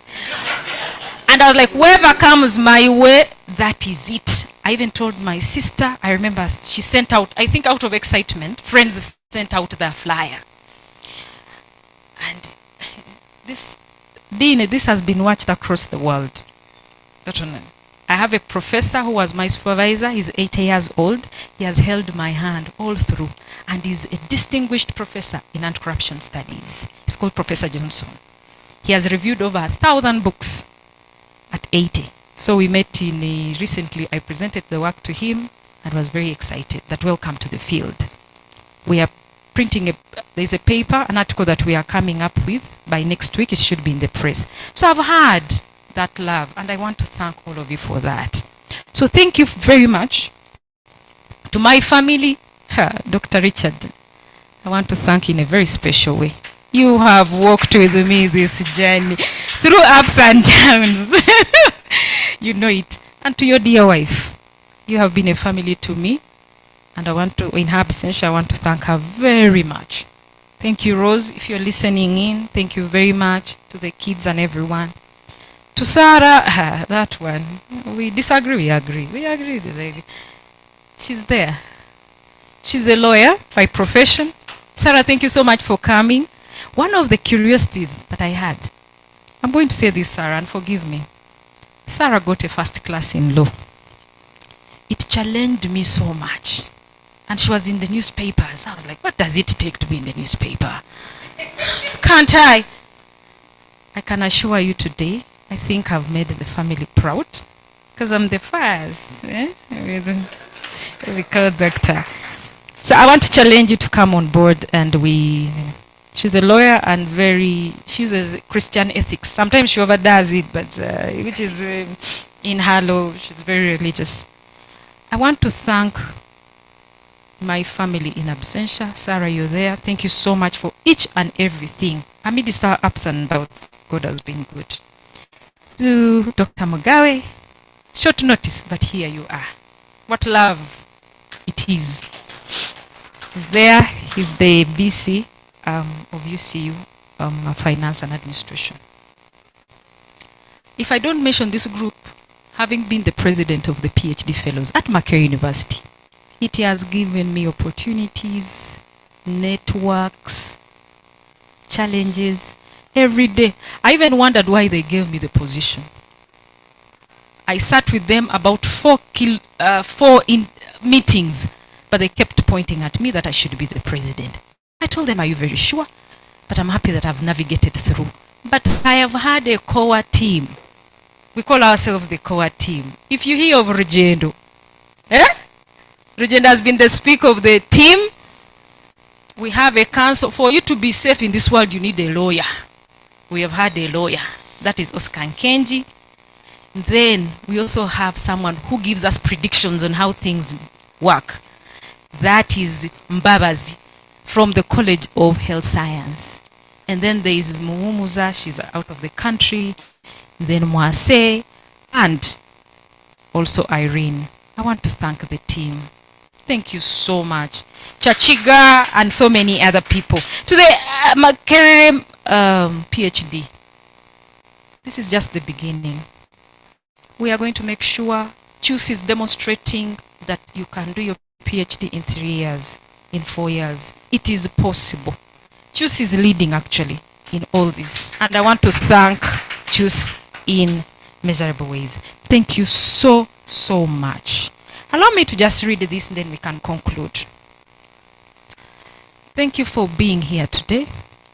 It is a privilege to present my work that has guided my academic journey over the past years.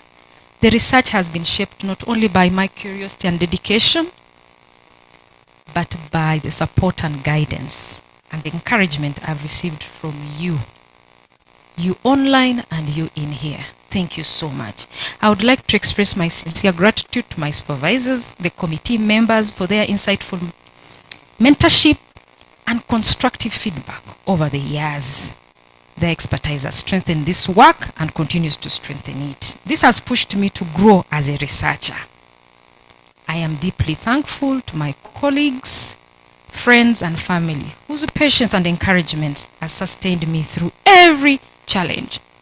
Today's presentation is not just a demonstration of the findings of my work, but also a reflection of commitment, collaboration, and learning that made this journey meaningful. I look forward to sharing with you my results and also questioning and integrating in meaningful ways. Lastly, I want to thank the university management, especially the VC, the Vice Chancellor, Professor Barnabas Nawangwe, also the academic registrar, that is the Professor Bugata Zimwiza. Those they have really helped us as PhDs. Not as an individual, but the PhD fraternity. Whenever we go to them, they're like, now what is the problem? They answer a bit, we're like, no, we need more. Professor Chukoma, you saw him come here. Those people have been helpful. By the virtue that I was a president, it opened so many doors to we as PhDs, but not only that, we kept on interacting with them. So I want to thank you from the depth of my heart. Thank you for coming. Thank you for supporting me.